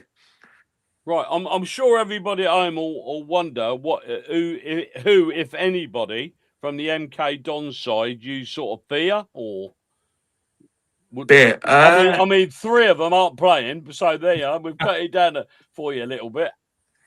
No, I don't know. I've just it's been weird of teams coming the other this year, not scoring against us, etc. So, I think our last game we didn't score the Abbey was probably against Barnet in November. Right. So really, yeah. So it's been nearly 3 months since we played them actually. So yeah, I probably jinxed it now, but no. I mean, you said that you think it's going to be between us and yourselves for third. Personally, I disagree with you. I think you'll go up automatically. You reckon? Yeah, I do, and I think as somebody put on the screen a little while ago. I think Swindon are too inconsistent. Yeah. People at Swindon, though. I agree with you about Notts County. Yeah, they're on fire at the moment. And Bromley, I've been saying for I don't know how many weeks I've been saying this. They haven't really had a blip, and they might be having a mini blip about now. Yeah. But they haven't really had a blip. And somebody put up earlier on the screen, I don't think you're here, that Bromley have got quite a tough running. Horrendous running. Yeah. Horrendous running. So, sometimes I think when you look at the league, you think, and then you look at who they've played, and you think, oh, they've had a fairly decent run of games there. Who have they got left to play? You know what I mean? And you think to yourself, teams like yourself, teams like Walsall, we've got to play them at our place. I mean, we're going to be eager to beat them as much as anybody, and fingers crossed we have our players back by then. I don't know. I think Bromley might slip out the top 3. Do you know what? And I know there's a lot of football to be left to play here, Cole. Oh, there is. I'm hoping I'm not overstating this, but I think again, it's a big if, because like this league, anyone can beat anyone. But if we win Monday and if we do beat Cambridge, I think that will be the tipping point for me to say we'll go in the autos. If we don't, we'll be in the playoffs. Yeah. Because I say tomorrow night, it's a lot of Cambridge fans will be looking out for that game tomorrow. And appreciate we've got a massive week. We've got Walsall on Monday and you on Saturday. And this is a season-defining moment for us. Well, I say March for us is big as well because we've got Salford, Barnet, Accrington, Grimsby as well. Yeah, Grimsby a funny side. No, so it's if we get unfortunately I had to say beat MK on Saturday and then go beat Aki. I think we're near enough to get a playoffs, but anyway, so we should be all right for playoffs without a doubt. And also, I said, April. Look at the games we've got. Swindon, Notts County, Bromley, etc. It's going to be tight. So, like I said, I think it'll go down the last weekend. Yeah. Hopefully, we're all in the mix. And exactly. Yeah, but it's like our record points is 87, and that's the National League. So we could actually beat that if we carry on this form. So, we reckon we need about 8 more wins to go up automatically. I think to your point, and again, I don't disagree at all, but I think if you're looking at the run-in, the games that stand out to me as the must-wins, and it's a lot of pressure, but we've got the Walsall game obviously coming up Monday, Cambridge game on the weekend. You jump a few weeks, we've got Swindon away, then we've got Salford away, and then we've got Bromley at home. If we get maximum out of that, to me, if we get maximum out of that, I'm going to do the lottery. This is what our commentator said yesterday. Our commentator said yesterday Cambridge need at least 6 wins from the final 13 to get autos, which I don't think is not true. I think we need about 7. I'm going to go for. So you need 7. I think we need 8. Yeah. So I don't know. It's gonna be a title running, isn't it? But it's because when we got promoted during lockdown, it took us to the last game to get promoted. Right. And we lost to Harrogate 5-4. We lost to Stevenage, and it's like, oh no, we're gonna bottle this, aren't we? And then out of nowhere, just won 3 against Grimsby. We got promoted in the last game. So hopefully it's not the case at Crewe, but I'd rather get promoted at home against Barrow. Then everyone's on the pitch celebrating. So, but I said that's another talk because Barrow finally stay up. So that could be another. I know. I mean, this is what we've been saying as well. I mean, you know what the mentality of your general football fan is. You're playing the bottom of the league, and you think to yourself, "Oh bloody hell, that's a nice easy 3 points." I mean, look at Wolves and Arsenal the other day. Yeah. There is no given in football. Look at us and Harrogate. Look at us and Harrogate the other week. We lost them 2-1. Yeah. What happened there? Tell us all about that. Oh, we want to know. Where do I start, Harrogate? So, considering people think, okay, we're 14 games of beating, we should win this 3-4-0. No, that wasn't the case. We played absolute horrendous that first half. I felt like we were winning last season all over again. That game, the first goal, fantastic strike. Don't get me wrong, but second goal was probably the worst goal that we could see this season. It's so much space, smacked in the top corner, and it's very toxic in a way. That's how bad it was. And that's the thing, right? This is the thing. Every team has their off day, right? Yeah. I mean, that's point 1, but point 2, they're fighting for their lives down there. And and this is what I said to my mates. It's going to happen at some point. We are going to lose. We're not Man City or Arsenal. You can't win every game. We are going to lose at some point. And I honestly feel, and I've said this for years, no matter what league you're in, when you play those teams at the bottom, on paper they look easy, but they're probably the hardest games of the season. Yeah. I'd rather play someone at the top of the table that we're going to go for it. Yeah. Well, look at Coventry Championship. They're losing a couple of games now, aren't they? And they've slipped off. But same with Cambridge, 14 games unbeaten, lose to Harrogate is the most Cambridge thing ever. So, it's happened for League One. Like last year, Rotherham won the first away game 2 years against us. It can happen. Yeah. So I didn't expect us to beat Harrogate the other week, but there we go. Lost 2-1 to them. There we go. So, Cole, Jack reckons they're going to win 3-2. What's your prediction? And everyone at home watching, please fire your predictions. Put your predictions up. I'm still going to go 3-2. There you go. Do you know what? It'll be a hell of a game if it is. That's for sure. Yeah. Well, if it's 3-2 to us, it'll be all right. Yeah. I'm going to be honest with you. I'll be happy if we can get away from there with a draw. Yeah, I'll probably be right. Yeah, well, yeah, I'll be happy at a draw. Honestly, I don't know whether we've got enough to beat you. I'll tell you what. If Mendes, Lang, Collins, and Patterson had been playing, I'd have said we'll probably beat you. Yeah. But without them, we've been debating this earlier, and we're going to be talking about it again later. We're creating chances. We're creating chances, but we just haven't got the firepower up front to put it away. Yeah, that's the problem with MK. If you lose your three big players, you won't. You're gonna struggle. And yeah. I remember the away game. Thinking how on earth is scores playing in League Two. With Patterson, Lang, etc. And that game, I was expecting us to lose 3-4-0, and we got a point out of it. So it can happen. We've struggled with a lot of injuries this season, and we signed quite a number of players, and after about 3 or 4 weeks, most of them are out injured. Also, we've only got 2 out injured at the moment. That's Adam May and Kim Cressy. Other than that, everyone's fit. So, lucky you. We've got how many? 5, 6 hamstring injuries. We've almost got a first team out injured. So. Jesus Christ! And you're still what, 5th in League Two? That's some going, to be fair. To be fair, Jack, I think if we had a fully fit squad the whole season, I generally think we would have probably been at the top. That's my gut. I could be wrong. I think we'll say it's like us and Bromley. No one expects Cambridge Bromley to be up in the top 3 this season. No. This is the thing, right? This is the joys of League Two. Anyway, look, a couple of comments, Cole, and then I'll give you my prediction. But Josh's point, my head is spinning. Think of the potential outcomes need a dark. I tell you what, so do I, Josh. But this is the excitement of League Two. It's one of the most open seasons we've seen in a while. Yeah. To be fair, although again, being MK Dons, Cambridge, it's one of those things, right? 6-0 Dons. 6-0 Hogan. I tell you what, if he scores all 6. Come and find me. I'll buy you a Guinness.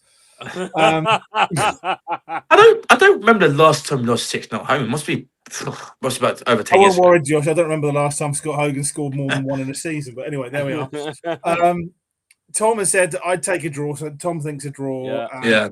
Kerry Ann, I think here. Thanks again, Kerry Ann. She says 2-1 Dons. She feels. I think the most realistic result is going to be a draw. I reckon. Yeah, I agree with you. So Stephen says, take a draw. Can't see us scoring more than 1. Albie makes me laugh. Grimsby PTSD. Thanks, Albie. MK lead 2-0 and throw it away 2-2 again. I mean, again.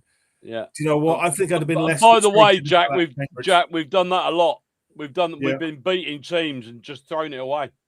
Well, speaking about that, the amount of games this year we've dropped points. Chester at home, Grimsby away, Colchester the other night, Gillingham away. So I've said to my mates, if we won at Gillingham and Grimsby, that we could be several points clear top now. So this happens, but I don't know. It's weird for Cambridge. I said no one expects Cambridge to be top 3 this year. I had this in 12th in pre-season. Cambridge MK Dons has 0-0 written all over it. Both teams strong defence and both will struggle up top. Plus both will take it. Sounds right. So look, so before we finish up with Jack, I think again from my perspective, I think there's 1 goal in this either way. Yeah. It hurts you to say this, doesn't it? I'm really struggling. You're going to make me say this. It's hard. It's a hard one. I think Cambridge could nick it 1-0 at home. Yeah. That's my gut feel. I hope I'm wrong because I just, to be fair, if we can come away from the Abbey draw, I'll be able to move. With anything, I'll be bloody elated. The thing is, you've got to look, and be in all seriousness, look at the home form of Cambridge. Look where they are. Yeah. But like I said to you, it's a critical weekend. If we can get something out of that, it will be huge. If we win it, it will be incredible. But it's not going to be an easy game at all. And so we've got, Abbey's a tough place, to play anyway football. We've got a small pitch, it's close to stands. It's proper old school. So it's like a proper old school, style of football playing at the Abbey at the moment. So it is. I again, if My heart and my head tell me two different things. My head's telling me 1-0 Cambridge. Kai scores the winner because why? That's what happens. That's like the most like MK thing ever. Consider to an ex-player. Yeah, exactly that, right? Or it's 1-1 Cole and Nelson does us a favour and gets a set piece. Aidan Flint own goal. What, against Cambridge? That'd be interesting. Yeah, Aidan Flint to score at both ends. What do you reckon? No, mate, Aidan Flint played against Ben Knight. Is the most funniest thing I've watched this season. You know, a 5'9" player against a 6'5" centre back, and Ben Knight just got chipped him. Really? Yeah. In the highlights, he chipped Aidan Flint over for the goal. So yeah, it's gonna happen for Ben Knight. He can do anything. So, but no, I'm this weekend is gonna be probably the game, early season signing game for us both. So. Harry said I take that, Harry. Cambridge take that now, yeah. So would I. A few more comments and we'll finish up. Lecco to score 2, Hogan 4. Don't know what everyone's been drinking tonight. Harry, realistically, a 1-1 draw, yeah, no, it's fair. No. Some of these comments, Jack, just to explain to you, is Hogan and Lecco are so out of favour with the fans, people are taking, you know. Taking the piss out of it. Yeah, I know what you mean. Hogan 4, Lecco 4, you know. But no. Anyway, there we go. Yes, well, look, big crowd this weekend. Hopefully, be a sellout. How many? I'm going to go for probably about 7.4k at the Abbey. Really? It's going to be good. Yeah, because you lot sold out like what, within like a day, something like that. I think we sold out less than a week. So our chanting blocks needs sold out anyway. So should be hopefully be some good noise in that. And my mate's on the drum next to me, so hopefully be good. And I don't think your drum's loud in now at Cambridge because we've changed the rules. Really? Yeah. Yeah, we've changed the rules now at the Abbey because Colchester couldn't take the drumming on Tuesday night. Unbelievable. So, I know I've got to say it, Jack. That's shit. I do apologise for that. That is the worst decision the club. That is the worst decision the club's made this season. Is not letting the away fans in with a drum because there's no noise. I'll tell you a quick story. Right, I used to be the chairman of the Supporters Association, as did Aidan. And we went to an away game one day, and the drummer come up to me and he said to me, "Colin, they won't allow us to take the drum in the ground." And I went, "Okay." Yeah. Burton Albion. So I went up to the chief steward. I said, "Why are we allowed to bring the drum in the ground?" And he went, and he was. I said, "Fair enough." I said, "When I get back to MK, I said I'm going to tell Stadium MK to tell Burton to stick the drum up their arse. They ain't bringing it in." Oh, it's weird. Well, can I just say now, if we play you again this season, don't bring a drum. Yeah, well, it's weird because our Colchester we took the drum at their ground, and then yet we don't let them in theirs. It's not fair, in my opinion. No, I agree. It's. I don't like the club this year not letting the away fans do the drum in because there's no noise at the way end now. I can't hear nothing. Difficult. No, it's difficult. Yeah, if we had a south stand, then drum would be fine. But it's weird. It's honestly it's a ridiculous decision. But putting away fans on the side. I gotta say that's pretty poor. Yeah, it's poor. I do apologise for that. No, it's not your. No, it's kind of good to say so, Jack, but we appreciate it. No, it's what it is. But no, hopefully it'll be some noise anyway. Be decent anyway. So let me just make a note of that. No drum for Cambridge. Yeah, so your drummer actually did DM me on Instagram about that. I said, "Well, we've changed the rules this year about the drum, so just email Cambridge beforehand." Yeah. But I think it's just because of how tight the terrace is now. It's squished up, and there's no space to drum. Yeah, I can understand it. So we couldn't take the drum with Crawley at all last season. What? So last season we took the drum down to Crawley. Someone buy him a Ribena. It's Jack. See that? There you go. He is a top lad, Albie. He's a top lad. That's mate. I've been to every Cambridge game for the last 5 years in a row. I've seen it all with fans and everything, and it's. I'm missing the fans League One. Don't get big away crowds anymore. The Abbey. It's annoying. It kills it, doesn't it? It kills it. It does. Because Barnet took 1,000 to us in November, and I didn't expect that at all. Right. So, yeah, but no, honestly, the game's got now. I'm expecting quite big away crowds at the Abbey. So, except from Barrow and that, but But yeah, no. Yeah. Harry, can we bring in take a triangle? No, well, you could be like Portsmouth, take the bell in if you want. Yeah, well, John Westwood, that's the one. No. Anyway, look, thank you so much, Jack, for tonight. Really, hey, no worries, mate. No one's. Obviously, with the exception of Saturday, I generally wish you and Cambridge the best. Same MK as well. Same. It's gonna be a knife-looking game. So hopefully some goals in. But I said if it's a point, I'll take it.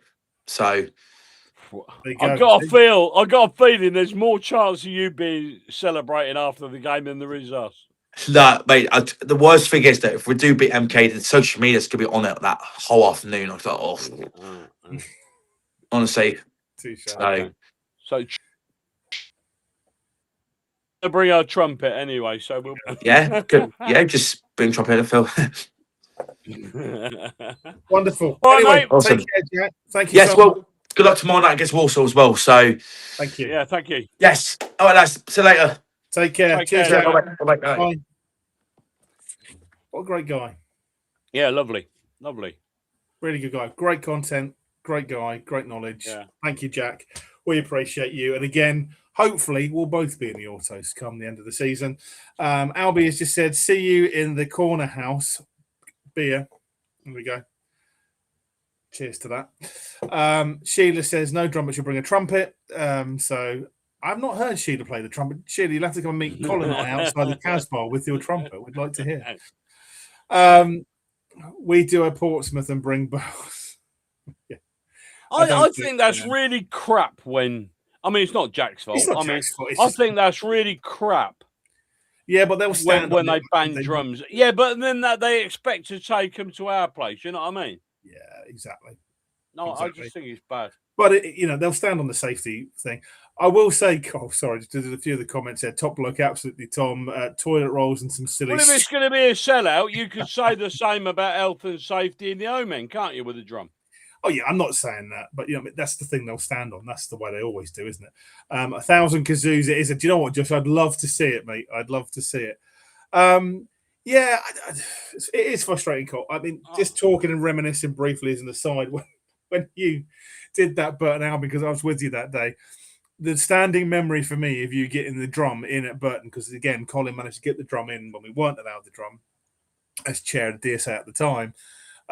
My holding and most comical memory, because we could see the box, the security, sort of the windows. So all I could see was this silent thing of you and this bloke going like that. Then he did look a bit shocked when I said to him, "Tell your boys not to bring a drum to our place because it'll no be allowed." Well, and if they do, we'll break the bastard. Yeah, but you see what you pointed out the window like that, and you were just went like that, and then walked out, and he's like, "Yeah, the drum's coming in." Yeah. Oh, it was funny. It was funny. Thank you. It was one of the best memories I've had in many a year. It was quite fun watching it. But yeah, again, thank you. See, look, there you go. Not only is Colin a great co-host on this show, but he actually makes a severe impact when it comes to away days and getting the drum through the gate. I don't think we'll be able to manage Cambridge, though. Alas, no. But yeah, look, again, talking of Walsall, because obviously I know Simon had to leave. And again, thank you, Simon, for joining us. We do appreciate it. What's your thoughts on that game? How it's going to play out, Cole? Because we never got to talk about that. Walsall? Yeah. I think there's an opening with a keeper. Like I said, we're creating chances. I'll tell you I can't remember the name of the lad now. Daniel Carney. Yeah. He hasn't been well. I don't know. If he plays, it could be a bit trickier. It's going to be tough. It could be trickier. But I wouldn't say I fancy us, but if we can convert some of those chances, I think we have got a chance on. Yeah, I mean, let's face it. I mean, honestly, sitting here now in the cold light of day, in the next two games, I can see us getting nothing. Yeah. And I can see us getting everything. Yeah, it can be. It could be. It's that close a call. Oh, you flip a coin on it. You'd flip a coin. Yeah. I think tomorrow's game, so I'll be there, but I think it's a winnable game. And I don't, any disrespect to Walsall, but like you say, I think there's a few opportunities there. I think Crowley, if he does play, is going to be integral to our success. I think Hogan, if he comes with the right attitude and does score, could send him on his way, maybe. But he's got to grasp that opportunity in all seriousness. If he can You know what I mean? It's like now or never, really, Scott. If you want to step up and you want to be in the team, prove it tomorrow. Yeah. Other than that, I mean, if he's frustrated about not getting selected, solid. Use that frustration to prove why you should be playing. You know, it's not just that, Cole. I mean, it gives me echoes, and you'll remember this, of Mo Isa when we went down to League Two, because he said, "I'm too good for this league." Yeah. He now currently plays in the Iranian league. I'll leave it there, but you don't come with the attitude. Standard, though, isn't it? Yeah, it's the attitude, right? If you think you are too good for this league, go and smack in 20 goals and show the world that you're too good for it. Yeah. It is that simple, really, when it comes down to. Anyway, I think get you a big money move in the summer, Scott. Exactly. You wait and see. York City will come calling. Yeah. I like York City, by the way. So do I. Ollie Pearce. Ooh, that would be a good swap deal. Yeah. Shame the window's closed. Anyway, I think for me, the Cambridge game's the one I'm more concerned about. It's going to be almost like a fortress, that place, Cole. It's such a hard place to go. Yeah. And I can see, I mean, Sully Kaikai, again, the ones that got away, right? We're going to talk about injuries in a minute, but the ones that got away for me, Jack Payne at Colchester should never have been allowed to go. That really annoyed me, that one. He scored a hat-trick on the weekend. Yeah, that really annoyed me. Incredible. And Kaikai was another one I really rated. And okay, we went down, but I've got to be honest, he was a bit part player for me. I actually quite enjoyed him personally. But he's proved it at Cambridge. He's proved it. Anyway, it is what it is. But there are players we've let slip over the years, and they always come back to haunt us. And I think that could be the thing. He played 14 times for us and scored twice. Yeah. But I liked him. I thought he was a good player. But at the same point, again, those players come back to haunt you, and I feel like he could be the one. Yeah, well, how many times do we get haunted by players? Bloody hell, it's unbelievable. It is, right? But I really hope I'm wrong. I hope we get something out of that game, because I think if we do, it could be the difference between autos and playoffs. It is getting that. I think we're going to have a very clear view about 3 o'clock on Saturday afternoon, exactly where we stand in the equation, because we think we need about 100%, Stephen, by the way. We think we need about 8 more wins, and we are. Let's have a look. Hang on. We've got 14 games left. Yeah. If we lose these 2, and we could, let's be honest, we could lose them. Right, that means we want 8 wins out of the last 12 games, and like you said, we've got Bromley, we've got Swindon, we've got Salford. Your chances are going. Let me just. I'm going to add it up on the screen somewhere. I've moved it now, but let me just confirm so we can talk about. As well as we're chatting briefly, because it only takes a couple of seconds. Our fixtures as of tomorrow. There's not loads, but here we go. You talk about those 8 wins. So we got Walsall away, Cambridge obviously on the weekend, followed by Harrogate at home, the big one. Gillingham away. Yeah, see, that won't be easy. That won't be easy because of who's in charge. Swindon then away, so 2 away games on the bounce. That's tough. Yeah, nasty. Colchester at home. I think we'll win that. But again, we lost there recently. Yeah, I know, but I think we'll win it. Yeah, go on. Barnet at home. Another difficult game. Salford away. Another difficult game. Barrow at home fighting for their lives. Yeah. Oldham away. Yeah, Oldham are a funny team. Yeah, Bromley at home. Yeah. Anybody feel confident? Crewe away. Oh, my God. And then Tranmere at home. Yeah, we'll win that. So Colin's got us down for 3 points out of the last 3. Look, at the end of the day, like you, Cole, we could look at that and by the end of the season be thinking, what on earth are we worried about? Yeah, and indeed, we could be fighting our asses just to get back in the playoffs. Yeah. So I think tomorrow's going to be a bellwether for me of where we're going to be if we've got long-term injuries. What's the capabilities of the squad that we've got? Who can step in and step up? But I really, really hope a certain person proves me wrong. I really, really do. Who's that, Crowley? No, I love Dan. And do you know what? I have to say on a positive note with Dan is things happen in the season when you've been sort of out of the picture and injuries occur, and it gives you opportunity to stake your claim. He could end up being the most integral player we have for the run-in. That's how mad the season could be. Yeah, I know. So I wish them all well. I wish them all well, and I hope tomorrow we get something out of it, Cole. We need to. It's simple as that. Sheila, Walsall may be missing the number one goalkeeper, but we actually get the ball in the goal, which is important. Absolutely. Very true, Sheila. Tomorrow, I think, it's a bellwether for it, Sheila. What have we got? Are York still playing in their original stadium? No, they're not. They're not. They moved about 4 or 5 years. New stadium, lovely stadium. Yeah. University Stadium, isn't it? It's the university. Something like that. It's a very nice stadium. Really is good, to be fair. I look forward to going there next year. Don't. Not yet, Cole. Not yet. Forlorn hope, right? Crowley has to start both games. Gilby needs a rest. I wouldn't. Yeah, I've heard a few dissenters against Gilby lately about he hasn't. Yeah, I wouldn't say I wouldn't. We don't know. We don't know if he's still playing with that bloody groin injury. No, I mean if he can be rested, great, because it's always good to rejuvenate the players. Would you rest Gilby now? I think you need him on the pitch, Cole. Yeah, I think you do personally. But again, if we're winning the game 3-0, drag him off. All the better. I say 3-0 because we get to 2-0. We know we can go back to 2-2. Crowley must start, Harry says. I agree with you 100% on that one. Tom, no easy games in this league, but everyone has. That is a very good point, that, Tom. Yeah. Very, very good point. When we play a team, any team, and this goes for anybody, right? You always think of the worst case scenario, like, oh, bloody hell, Cambridge, anything like that. But they ain't going to fancy playing us. They're not, but they're at home, and I guess that's... Yeah, but they're still... Yeah, but Walsall aren't going to...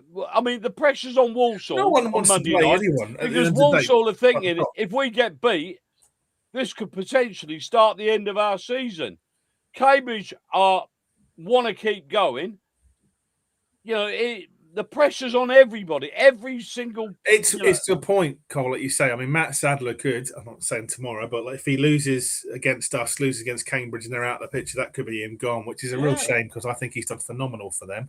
They've been unlucky with their loan recalls. Ultimately, that what did them for both seasons so far. Well, that done them last year, and it's done them again this year, isn't it? Which proves a point, right? It's a frustrating... but don't build your season on loans because it could come back and bite you in the arse. Exactly that. No, exactly that. So...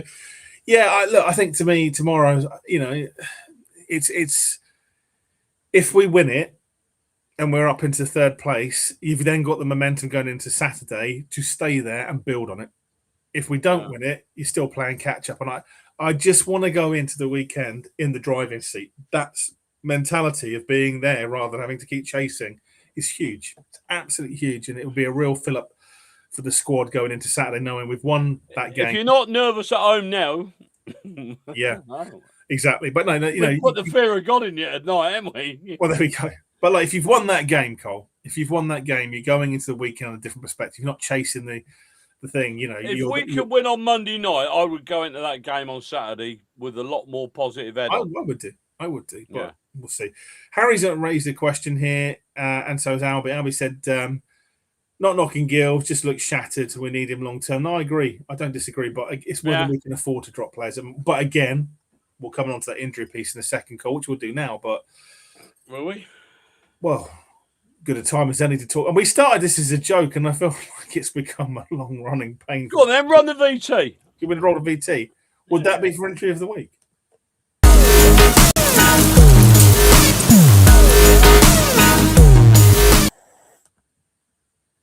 Go. Entry of the week. There's 3 this week, Cole. Yeah. Go on then. Rattle them off. Collins, Patterson, Matete. Discuss. Yeah. Wow. It's painful, right? Not just for the players, but in terms of seeing it constant. And a lot of it, and I don't know because it'll be to be confirmed, but it seems like Matete's another hamstring. We've had a lot of those this season. 5 or 6. Yeah.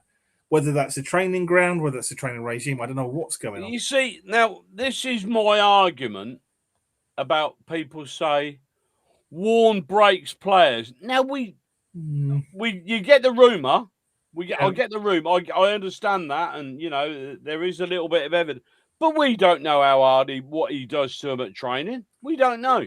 Could be a circumstance. People say, Warne breaks players. We haven't got a clue, honestly. Have we really? I mean, I'm not defending the guy, but at the same time, there is a lot of evidence there that could just be bad luck. Players picking up the same injuries. Yeah, could just be bad luck. It's not the training ground.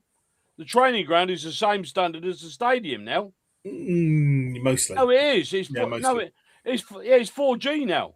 It is. No, it is. But they laid a brand new pitch. I get your point. You know, so I mean, I don't know. I mean, it's not. If it goes peak Tong at the end of the season, as much as it pains me, we'll be able to sit back and go, injuries done for us. I think that if you look at when we've had injuries, it's killed us. It's killed us. Every season. No other team in that division could have coped with the injuries that we've had. And I think sometimes people forget that. Yeah, but sometimes we've struggled through the injuries crisis and managed to come out the other side. Yeah, I mean, do you think whether we will this time or not? I don't know. No, I'm just being devil's advocate as always, Cole, on this. But do you think the likes of Matete? I'm trying to think of the other players going back through the list, but yeah, but I mean, is that down to a lack of fitness because they haven't played games for? I mean, you could argue the counter argument, because you've got Nelson the other way. I know. I haven't got a clue. So I don't know, but again, you hear a lot of it from I think Derby fans has a lot to say about it from memory. Yeah, but I mean, are these Derby fans down at their training ground watching? You know, we don't know, do we? We can all guess. So Jeff just raised a good point. He said Matete is injured because he's had. Yeah, that's what I was trying to get to, Jeff. Yeah. A valid point. Thank you. Yeah. And it could be. Yeah. I mean, if you're not, you got to bleed into a game. He hasn't had a lot of game time. I personally didn't feel him starting against Bristol Rovers was the right thing at all. No, he got badly exposed. Yeah, so I don't know. I don't know. It's an interesting one. But again, this is all conjecture, isn't it, Jeff? This is the whole thing, right? What is the right answer? Thanks. So John said then Derby fans said they had a lot of hamstring injuries under Warne. Again, that's the point. Weird, isn't it? I mean, but if this is true, I mean, again, we are guessing. If this is true, that's why I can start training. Yeah, go on, fire away, Cole.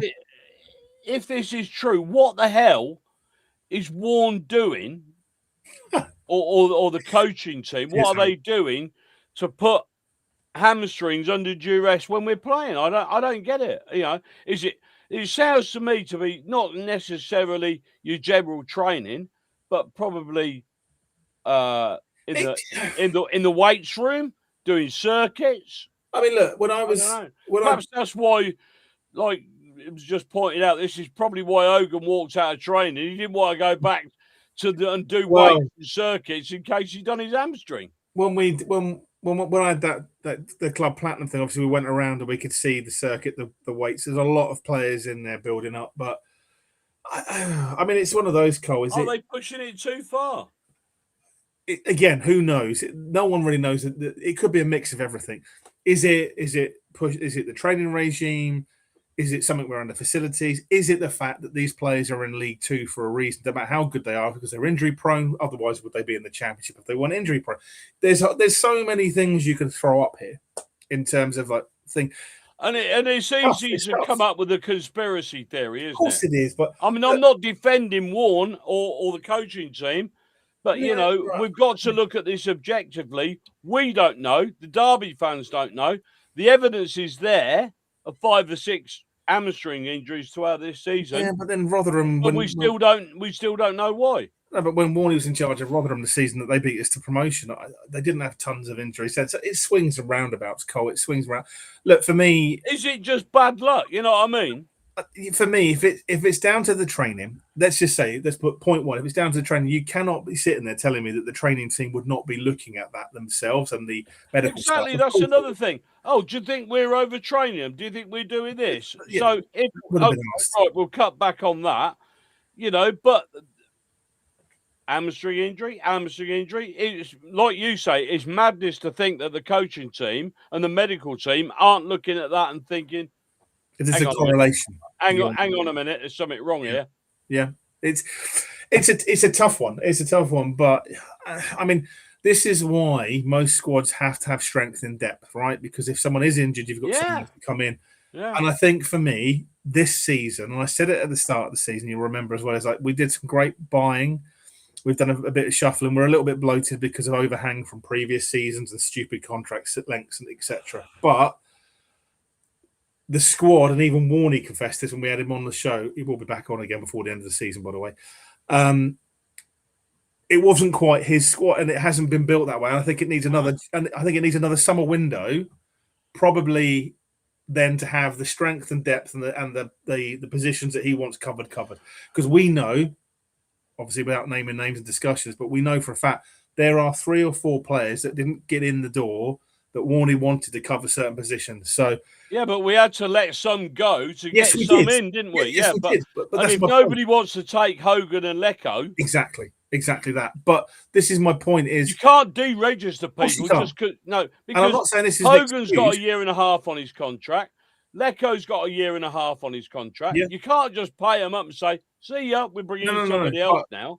And again, I'm not using this as an excuse, but what I'm trying to say is that if Warney had been in maybe in the summer, maybe we'd have got to a window now in January where we would have had the strength and depth because he'd have been doing a few moves and shakes. So I think that has a part to play. I think the fact that you've then got injuries coming thick and fast because you're getting towards the tail end of the season. A lot of games have been played. And let's not forget when the transfer window closed, we got Patterson. Oh, we got players. Collins. Yeah. We got Lecco. We got Hogan. We got Mendy. No. When the transfer window closed, I'm on about. I meant injuries. Yeah. We had about 4, probably 5, if you want to count Rush as a striker. We had 5 strikers on the books. Yeah. You know, so probably Warren was thinking, well, I've got 5 strikers. What do I want another one for? And all of a sudden, bang. And if rumours are to be believed, because we've been told by sources, and again, rumours to be believed, you can take it as you wish. The rumour was that the new keeper coming in, the reason it was a loan and not a permanent is to free up money because they wanted to put a deal on the table for a certain Dele Alli, which still hasn't been taken. That's the discussions and things that were brought to us. Yeah. People will remain nameless. Now, if that's the case, you can understand that for the financial, whatever they're trying to do, there is then clearly a pot of money somewhere on the table. So then I go back to my earlier point is, given where we are, and I'm not saying there's any long-term or easy fixes here, but then do you, it's a question posed, go and try and get a pay-as-you-play for the likes of Mikel Antonio? Yeah. And you can't commit the money, but if it's like, well, you're playing 4 games and you got injured, guess what? You've got to be mindful of financial fair play. Exactly. So what I'm saying is there are ways to be creative with it. It's not easy. It's not easy at all. But I mean, this guy could probably afford to buy Lionel Messi, couldn't he? Probably. But that would blow financial fair play out the bloody water. Also, this is no FIFA. It's not that easy. No, it's not. This is not FIFA on the PlayStation or anything like that. But I think the point is there are ways to be creative. But then the other question is those players you've got on the books who aren't performing. Yeah. What do you do about that? How do you get and again? This is where a manager starts to show their money. How do you get the likes of a Lecco, a Hogan, to show their worth? Because the reality is, look, with Lecco, we put jokes and everything to one side for a minute and whatever. We all know what Lecco was capable of and is capable of on his day. I haven't seen that since he came back from injury. You remember what he was like at Wrexham? Phenomenal, unplayable.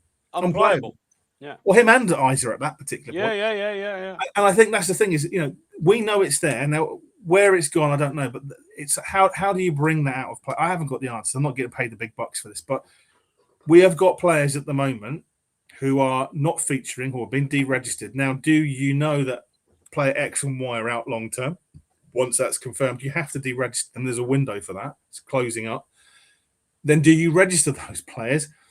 Or do you take a punt? There's so many things. There's so many things. We got 5 players and only 4 spaces. Yeah, exactly. But this is so. I mean, it might actually answer itself, Cole. If there's long-term injury ending. Well, yeah. I mean, he said the danger is registering them now and then finding out in a few weeks' time that one of them's going to be out long-term injury, and the other one that you deregistered all of a sudden got fit. Yeah. So Josh's comments quite good. It reminds me of the Simpsons episode where Mr. Burns brings in 11-star. I remember this. I actually watched it a couple of weeks ago. It was on telly to win the softball game against Shelbyville, and they suffer individual misfortunes. Yeah, they did. It was on about a week. That's great. I like that. Cheers, Josh. Great episode, by the way. Many years ago, I was a kid when that one came out. But no, I mean, that's the whole point. It's like, do you have a conversation and sit down with the likes of a Lemonhead Evans, by the way, who I actually do like? I know he's been a bit unlucky this season, but do you sit down with him and Lecco and Hogan and just say, look, guys, you haven't featured at this, Crowley included, you haven't featured, but we now need to give you the opportunity to step up. Show me why you should be in this team. Step up, grasp the moment.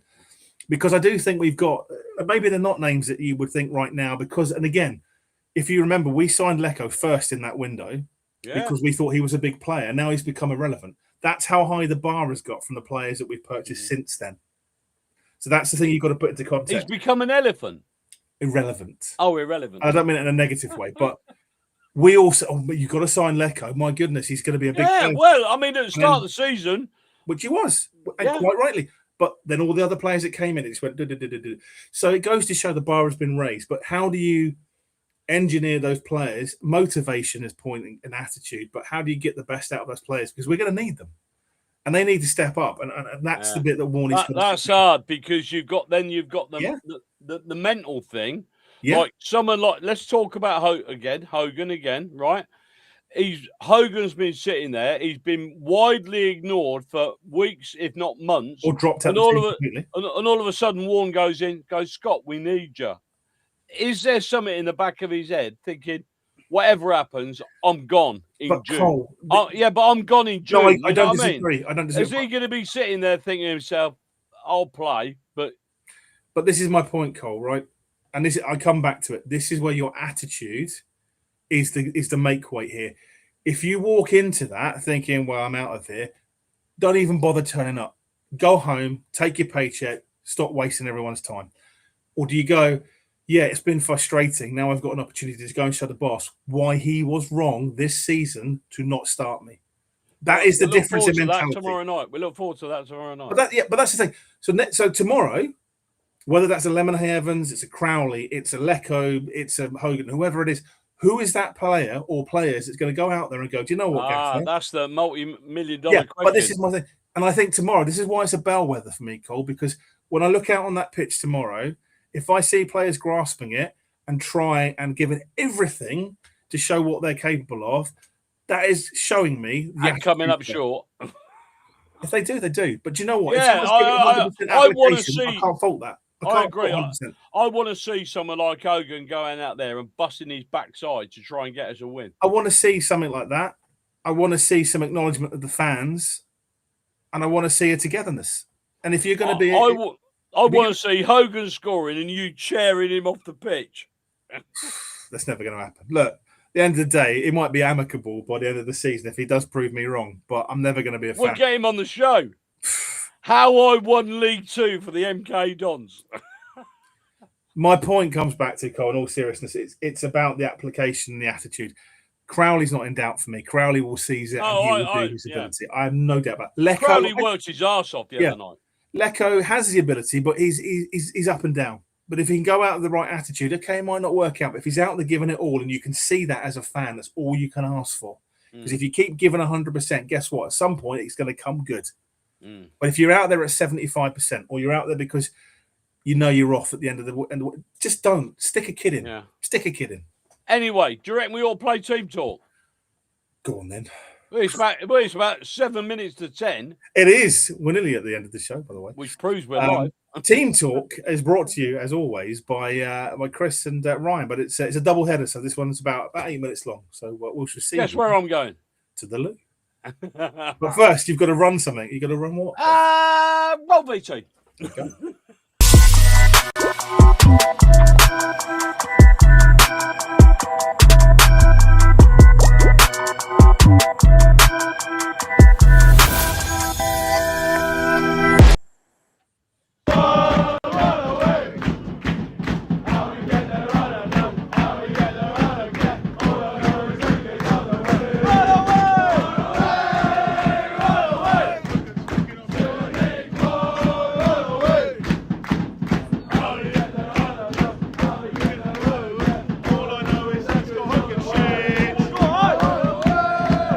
Welcome back to Team Talk, episode 14 with Chris and Ryan.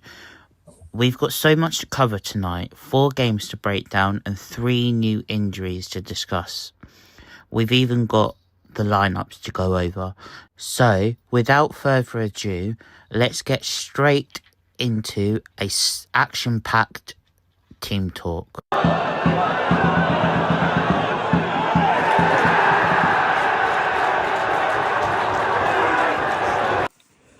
So MK Dons beat Newport 1-0 thanks to a first-minute goal from Aaron Collins, courtesy of a mistake from the Newport goalkeeper. I think overall it was a very solid performance from MK Dons. It could have been 4 or 5-0, but unfortunately the goals didn't go our way. Obviously, Callum Patterson missed a penalty, went off injured, which he's going to be out for probably about 2 months now. But we'll get to that bit later on. And yeah, Dons just didn't really take their chance. I think on a different day it could have been either 4-5-0 or 1-1. I think our categories of that as well. It could have been 5-0, potentially a draw. But yeah, 3 points. That's the most important thing.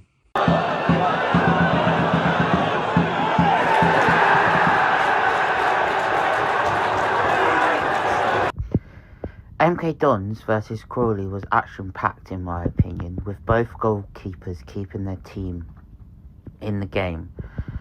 Alex Gilby could have had a hat-trick if he had been a bit more clinical. Unfortunately, we did lose Jay Murata on the 34th minute due to injury, but we'll go into that later. Dan Crowley, when he came on as Jay's replacement, I generally believed that was one of his best performances in a Dons shirt, and I hope to see more of it. In the second half, I thought we defended well. We did have one more clinical chance with Scott Hogan, but the goalkeeper saved it. At the end of the day, it's one more point towards promotion and back-to-back clean sheets. When was the last time we could say we had back-to-back clean sheets?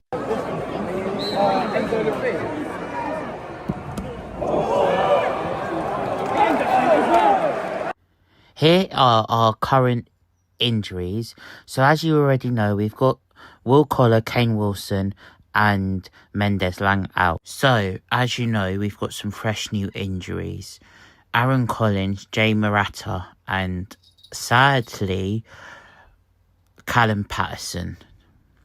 We're not sure how long Jay Murata is out for, but Aaron Collins is out for at least 6 weeks with a knee injury, and unfortunately, I hate to be the bearer of bad news, but Callum Patterson is out for 2 months with his ankle injury. Time to look towards our Monday fixture against Walsall at the Panland Stadium. Walsall are currently on a poor run of form, with their last win being a 3-1 victory almost a month ago. So, in our 10-year history, we've picked up 8 wins, a 57% win rate, while they've won 3, giving them a 21% win rate. We lost 1-0 to them earlier in the season, so hopefully we can get some revenge, secure the 3 points and set us up nicely for the trip to Cambridge. So my predicted 11 for the Walsall game, so Craig McGillivray to start in goal, and then moving on to a back three of Nelson, Jack Sanders and Luke Offord onto the wing backs. I'll have Gethin Jones and John Melisgrove to start this game. Onto the midfield three, I've got Ben Wiles, Liam Kelly and Alex Gilby to start. And then moving on to the front line, I've got Scott Hogan starting next to Russian Hepburn Murphy. Obviously, Collins and Patterson are both out this week. In my predicted bench this week, Truman, Evans, Tomlinson, the main, and then I would have Scott Hogan would obviously go into the starting 11. So I would then have Marvin Ekpateta move in for Scott Hogan on the bench, and then Crowley and Lecco to also retain their place on the bench against Walsall.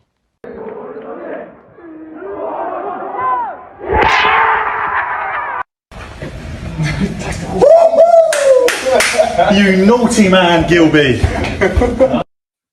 I think we're going to win 2-1. My score prediction for MK Dons versus Walsall, I'm going to go with MK Dons to draw 2-2 with Walsall. So I think with our goal situation, I think Alex Gilby is going to step up to the plate and score 2 goals. And I'm going to go with Scott Hogan and Alex Gilby both to score goals. Time for our 12:30 fixture against Cambridge at the Abbey Stadium. Cambridge are on fire at the moment, having not lost a game since the 25th of October. It's going to be a very tough game. In our 10-year history, we've picked up 5 wins, 62 win rate, while they've won 1, giving them a 12% win rate. We drew 1-1 with them earlier in the season, with both teams fighting to finish in the top 3. This will be the battle to see who is better and who deserves top 3 spot, in my opinion. Hopefully we can get the 3 points and set ourselves up nicely for the Harrogate. For Cambridge, I'd make 2 changes. I'd keep McGillivray in goal, and then for the back 3, I would bring in Marvek Pateta for Jack Sanders, keeping Nelson at Offord.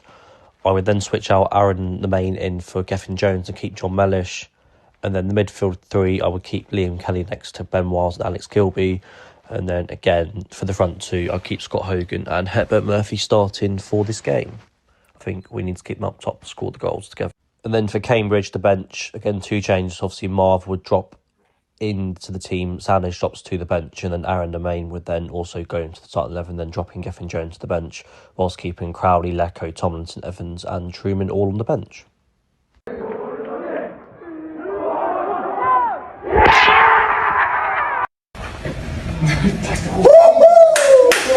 You naughty man, Gilby. I think this will be a very tight game, 1-1. My score prediction for MK Dons versus Cambridge, I think we are going to lose this one. I'm going to get MK Dons to lose the game 2-1. I think our goal scorer will be, again, Alex Gilbey. With Hepburn Murphy to score a goal for the Dons. Thank you for listening to today's episode of Team Talk, where obviously we covered Newport and Crawley and predicted for Walsall and Cambridge. I think the next 2 games are very pivotal in our season, both tough away days against sides that are either above us or in and around the playoffs and automatic promotion spots. I think Cambridge could be the harder of the 2. I think Walsall, we're more than likely to get a win, but I think a draw will be a fair result. And obviously Cambridge, a very tough side, very difficult place to go, but with a massive away following, should be very, very good. I think after these 2, we'll probably see where we're at in terms of going into March. And again, another very busy month. And it'll be interesting to see what players do step up in the absence of Callum Patterson and Aaron Collins, and then hopefully we should see Mendes Dang on that back on the pitch soon as well. But yeah, it'll be a good week ahead, very busy week. And yeah, come on you Dons.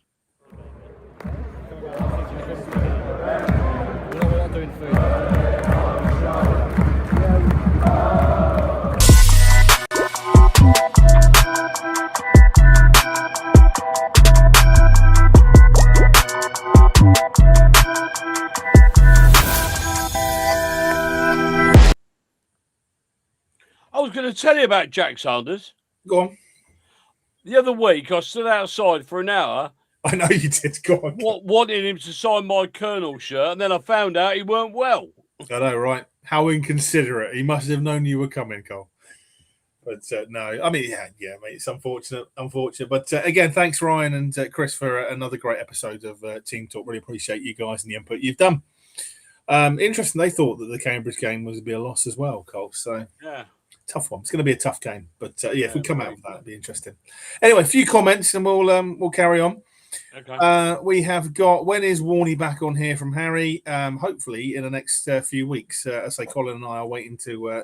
We've spoken to the relevant people, haven't we? And he's happy to come on again. It's just when it's fixtures permitting. So we did say, to be fair, like tonight, he can only come on Thursday nights, can't he?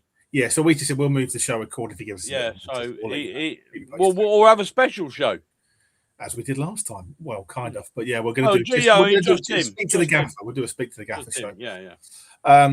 Jeff has said Warner's already answered the questions around this. Do you not believe him? It's called conjecture, I guess, Jeff. But yeah, no, we like to play devil's advocate on here. That's all part and parcel of the show. We've got Tom as well. Tom says the hamstring thing is a myth. We have been incredibly lucky to be, for some of our lads have been smashed and put onto the sidelines. So again, one of those questions no one's ever going to be able to answer fully. But it's well, we can't, can we? Of course we can't. But we've tried. It's all part of conjecture. But no, appreciate the input, Tom. So thank you. Ryan said Warner's said he makes players run a lot, so maybe that's the issue. Again, who knows? It's probably somewhere in between everything, Ryan. Ultimately, I would imagine. Yeah, it could be a lot of everything, couldn't it? It could be a lot of everything and not a lot of one thing, if that makes sense. It did. Harry said they probably need more weights and less circuits. Yeah, I'd probably go with that, to be fair, Harry.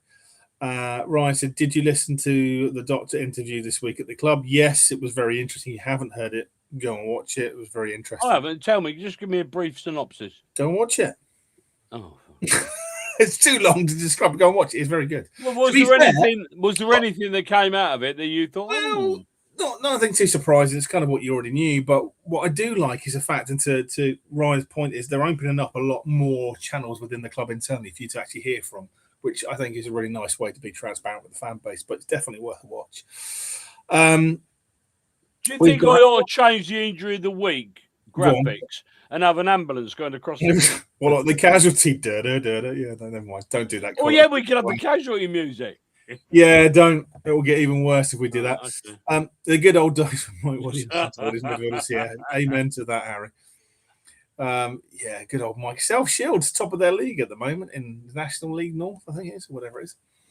That's where he's down there as assistant manager at the moment on a what do you call it, temporary basis, I think. Yeah. Andrew, good evening, by the way. Thanks for joining. He said Warren and Patterson were struggling pre-Newport, shouldn't have played versus Newport. How exactly did Collins get injured versus He Newport? got clattered, didn't he? He got in one of them. I don't think the referee even gave a foul. Nope, didn't. He didn't. He did get clattered. Yeah, part and parcel of it, Cole, and I think a few people have alluded to it, is people try to kick us off the park because of the talent we've got. Oh, look at Patterson. Yeah. They tried to get him sent off. Oh, Bristol Rovers, incredible. That was. Anyway, Harry says 8 in, 8 out in the summer. You watch, I wouldn't be surprised, Harry, but so there's more to be done, that's for sure. Whatever league we're in, hopefully it's in League One. We've got another year of Hogan. Great. Sorry to break it to you, Ryan.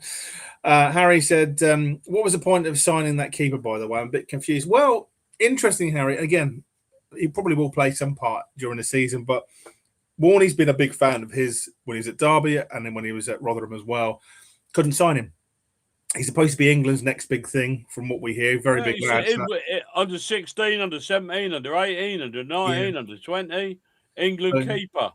Potential future could be very bright under this lad. But again, Warney's been a huge fan. That's why he's pursued him for a number of years and finally got his man. And don't forget, C-Mac is out of contract in the summer. The season, yeah. I hope he stays. But again, I guess it's all backroom conversations as to what the plans are from Warney ultimately. Harry said Hogan gets the championship day. His contract runs out. Stranger things have happened, Harry. Dele Alli was at Spurs Day. Yes, he was. I saw that. Dele.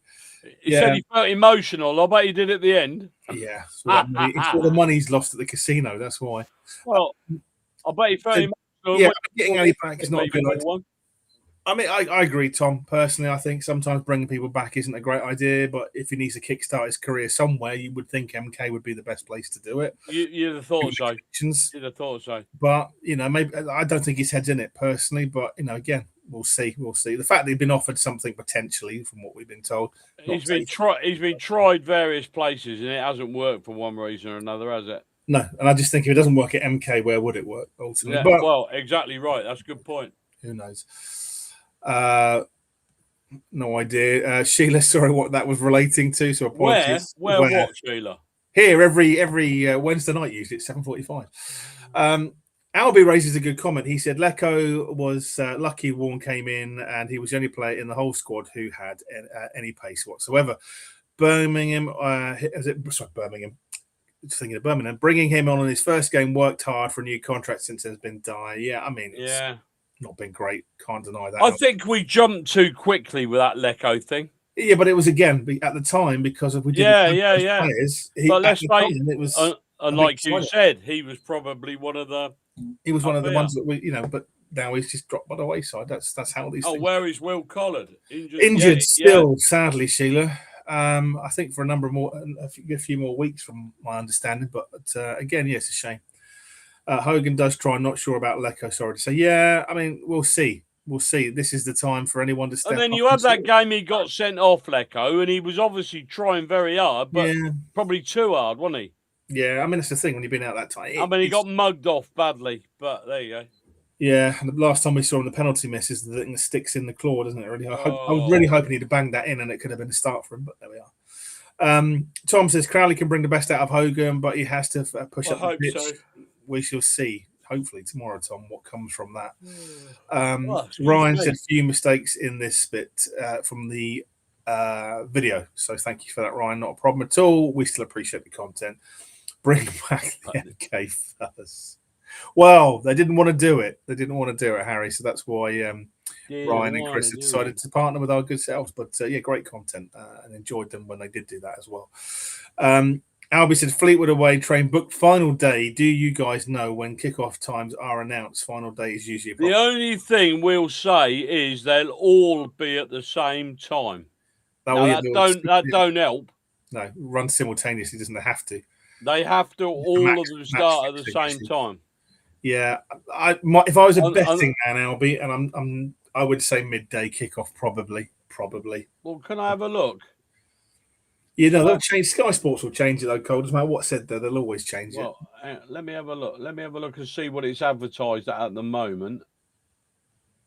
I'm just looking. We're getting there. Is it 3 o'clock? I think probably. Hang on. I got a feeling it'll be midday, but hopefully I'm wrong. It's a long way. It says here 3 o'clock. Yep. But invariably, we'll see if it changes or not. But I got a gut feel it will change, Albie. We don't know, Harry, because for the simple reason is they are sometimes very loath to get players to come on. It's more a contractual thing as well. Yeah. It's people on saying something, and it's difficult. Yeah. But we'll ask. Gilbert is a good guy. He talks to us in the background. Whether he'll come on camera, I don't know. But a good guy. Good guy to have on the show. Perhaps he could wear a disguise.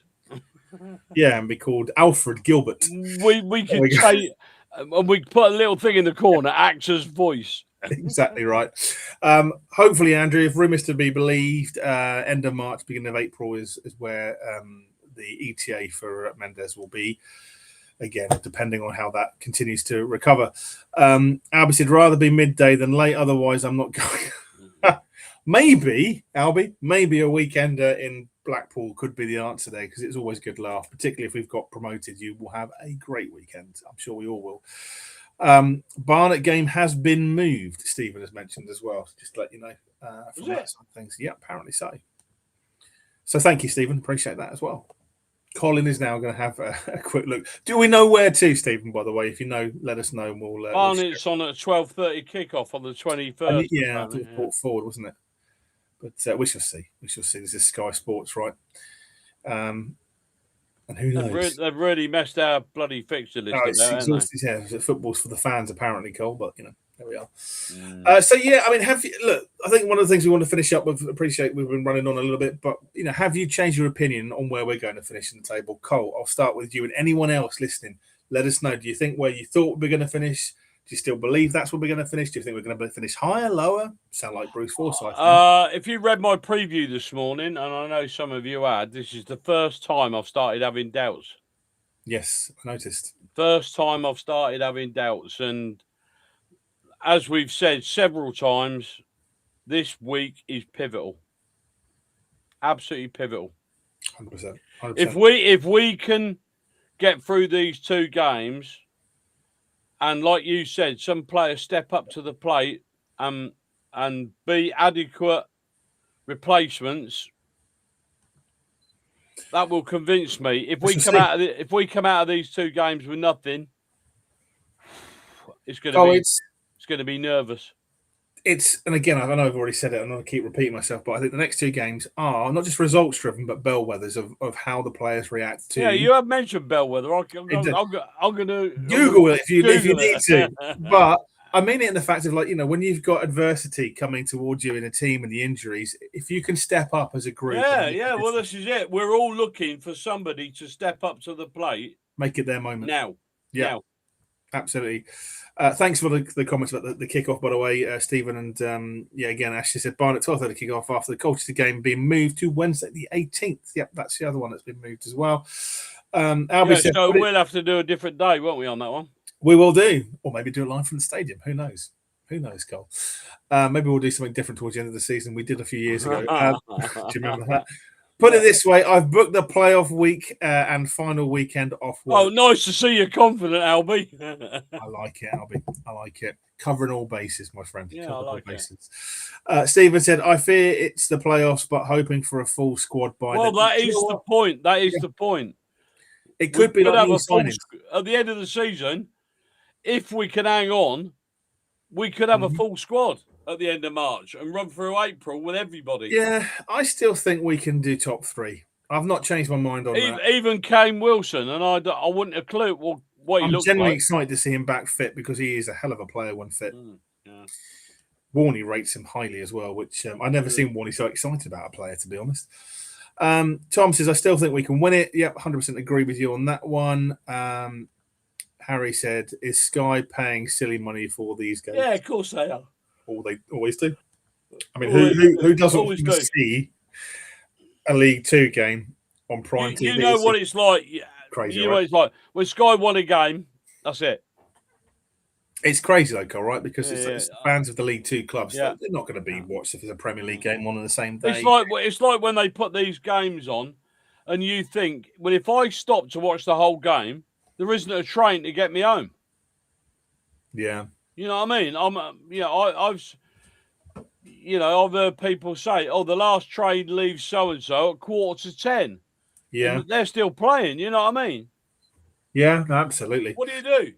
I think for the playoff games, I mean, again, TBC is always with these things, but League Two is usually the final is the 25th of May. I think usually League One is the 24th, the day before. Championship the day before that, the 23rd. As and when the ones towards that are TBC, I would imagine they always change and twist these things around. But that's my understanding of it anyway. Hope that helps. Apologise for yawning. It's been a long day. That's all right. It's been a long day for all of us, isn't it? Exactly. Josh said currently researching hamstring and ankle donation options, although maybe they don't want my tight hammies. Do you know what, Josh? It's the thought that counts, my friend. So thank you for even looking. Thanks for that comment. Quite amusing. Harry said we should make the playoffs. Sure, it'd be a devastating season if we don't, Harry. Right? I mean, even with adversity injuries, if we fell out of the playoffs, I think that would be horrendous given where we've been this season. Yeah. I would suggest if that is the case, you keep off social media. Because we're going to get dogs abuse. Do you know what? And I know we've talked about this, and I don't want to tempt fate, but if for whatever reason this is not our season, and I still think it will be, but if it isn't, with the additions that we'll make in the summer, I think it will be. I wouldn't say nailed on cert. I mean, let's not forget very, very. How long has this bloke owned the club? Season and a bit. Still early doors, Cole. This is the first season. We had 20 odd years of another bloke selling the family silver. Yeah, mediocrity, and I don't mean it in a negative way, because of restricted funds to buy and sell players to keep us turning over. So this is the first full season we've had with a checkbook within the financial fair play parameters, obviously, to build a squad where we don't have the worry of having to sell if we don't want to. So that's new for all of us. I think that's the thing. Is just think how far we've come to where we were. Where were we to where we are now? And don't forget that. Would it be frustrating if it wasn't our year? Of course it would. Would next season be painful? Not really. You just go again. That's what you do, right? But I think if we don't, and I still think we will, I think next season we'd be in a very strong position with the additions of players in the summer. Then Warney would have probably the squad that he'd want to then go for a campaign. I hope it's in League One. I still think we'll be in League One, whether that's playoffs and breaking that hoodoo or whether the autos. I think if we do the autos, personally for me, I think it will be third. Like you, Cole, I think it will be a bit of lift and shift over the next few weeks of who's. Oh yeah, I think it's going to be very fluid in the next few weeks. But I think we'll win it by a hair's breadth. I think we'll cross the line literally either the week before the season ends or on the last day of the season. But I think we'll do it either way. Yeah. Do you remember Burton? Yeah, I do. Don't even start me on that. I've still got memories from that, not just from the game either. Oh dear, there's quite a few things from that day. It won't move, Jamie, from that day. It won't move from that day. Good man. And he says, how nice would it be to have Max Dean fighting? Yeah, wouldn't it? I mean, again, fair play to him where he's gone in Belgium and Ghent, and Europa. He probably knew nothing at all. No, I mean, this is the thing, right? This is the circumstance. If it had happened a month or two earlier, who knows? That's the madness of it all. But I agree. I mean, double cashing, really. Sell Max Dean and then sell the club. Yeah, exactly right. Exactly. Sheila said, "I'd rather not the playoffs. We don't do well in the playoffs." Yeah, I'm with you, Sheila, on that. Agree. But would you like a day at Wembley, Sheila? Only if we win. But look, at the end of the day, you can't keep losing the playoffs forever. If we do go into it, I think we've got the best squad. If we do end up there, to challenge with that, particularly with the ones coming back, it would almost be like a new transfer window in itself. So you've got to back the boys, and I think we can do it. If we do it the easy way or the hard way, I still think we'll do it. In Warney, we trust, all others pay cash. I think that's the saying, isn't it, Cole? There we go. So that's it. I think that's it. That's what we had to cover tonight. I don't know if there's anything else. Really? Yeah, I like your hoodie, by the way. Thank you. I bought this because it fitted me. It looks good. Suits you. Yeah. I've still got the retro range from last season's Castile. Yeah, I've got that one somewhere. Do you know, it's one of the few hoodies that Castile did I actually really liked, to be fair. It's really nice. So, there we go. Anyway, let's hope. We're not here next Wednesday, are we? We are not, because obviously we've done today for Monday and for Saturday. So, we're not here on Wednesday, but we are the following week. 4th of March, when normal service resumes, because the weekends have balanced back into normal regimes. This Monday game threw us out of kilter a bit, isn't it? It should have been a weekend game ultimately, but the Monday thing. Thank you, Sky. But so I think again we'll be back Wednesday the 4th. We'll be talking all things review of Cambridge and Walsall. Hopefully, we've got a lot of positives to talk about for that one, and previewing obviously the big weekend at Harrogate and the gift of football. Who could believe that we'd be sitting here talking about a big weekender against Harrogate? Stranger things have happened, Cole. Stranger things happen. Yeah. Harry said, "Well, let's hope to see Kane Wilson at Wembley at least. It would be nice, and particularly if he scored the winner, it'd be quite poetic, right?" Stephen said, "Great show as per usual. Good night, legends." Thank you, Stephen, and again, thank you everyone for watching. Thank you for your input as always. It's gone on a bit long tonight, so thanks for sticking with us. Exactly. Grant says, "See you tomorrow night." I will see you tomorrow night. Come on, you Dons. Absolutely, Grant. But look, again, thank you, as we say to everyone who watches the show. We couldn't do it without you. We appreciate your comments and the input that you guys do. As we say, the mantra for this show is for the fans, by the fans, with the fans. Dons Unplugged. There we go. That's it, Cole. That's it. But look, again, thank you so much, everyone. Thank you to our guests. Thank you to Luke and to Chris and to Ryan for their video input, as always. Thank you, Colin, as always, for being great. Thanks to Simon and Jack as well. Simon and Jack, absolutely. And all the comments. And we will see you on the 4th of March. Or tomorrow night. I'll see people tomorrow night. I won't. Unfortunately, I've got commitments tomorrow.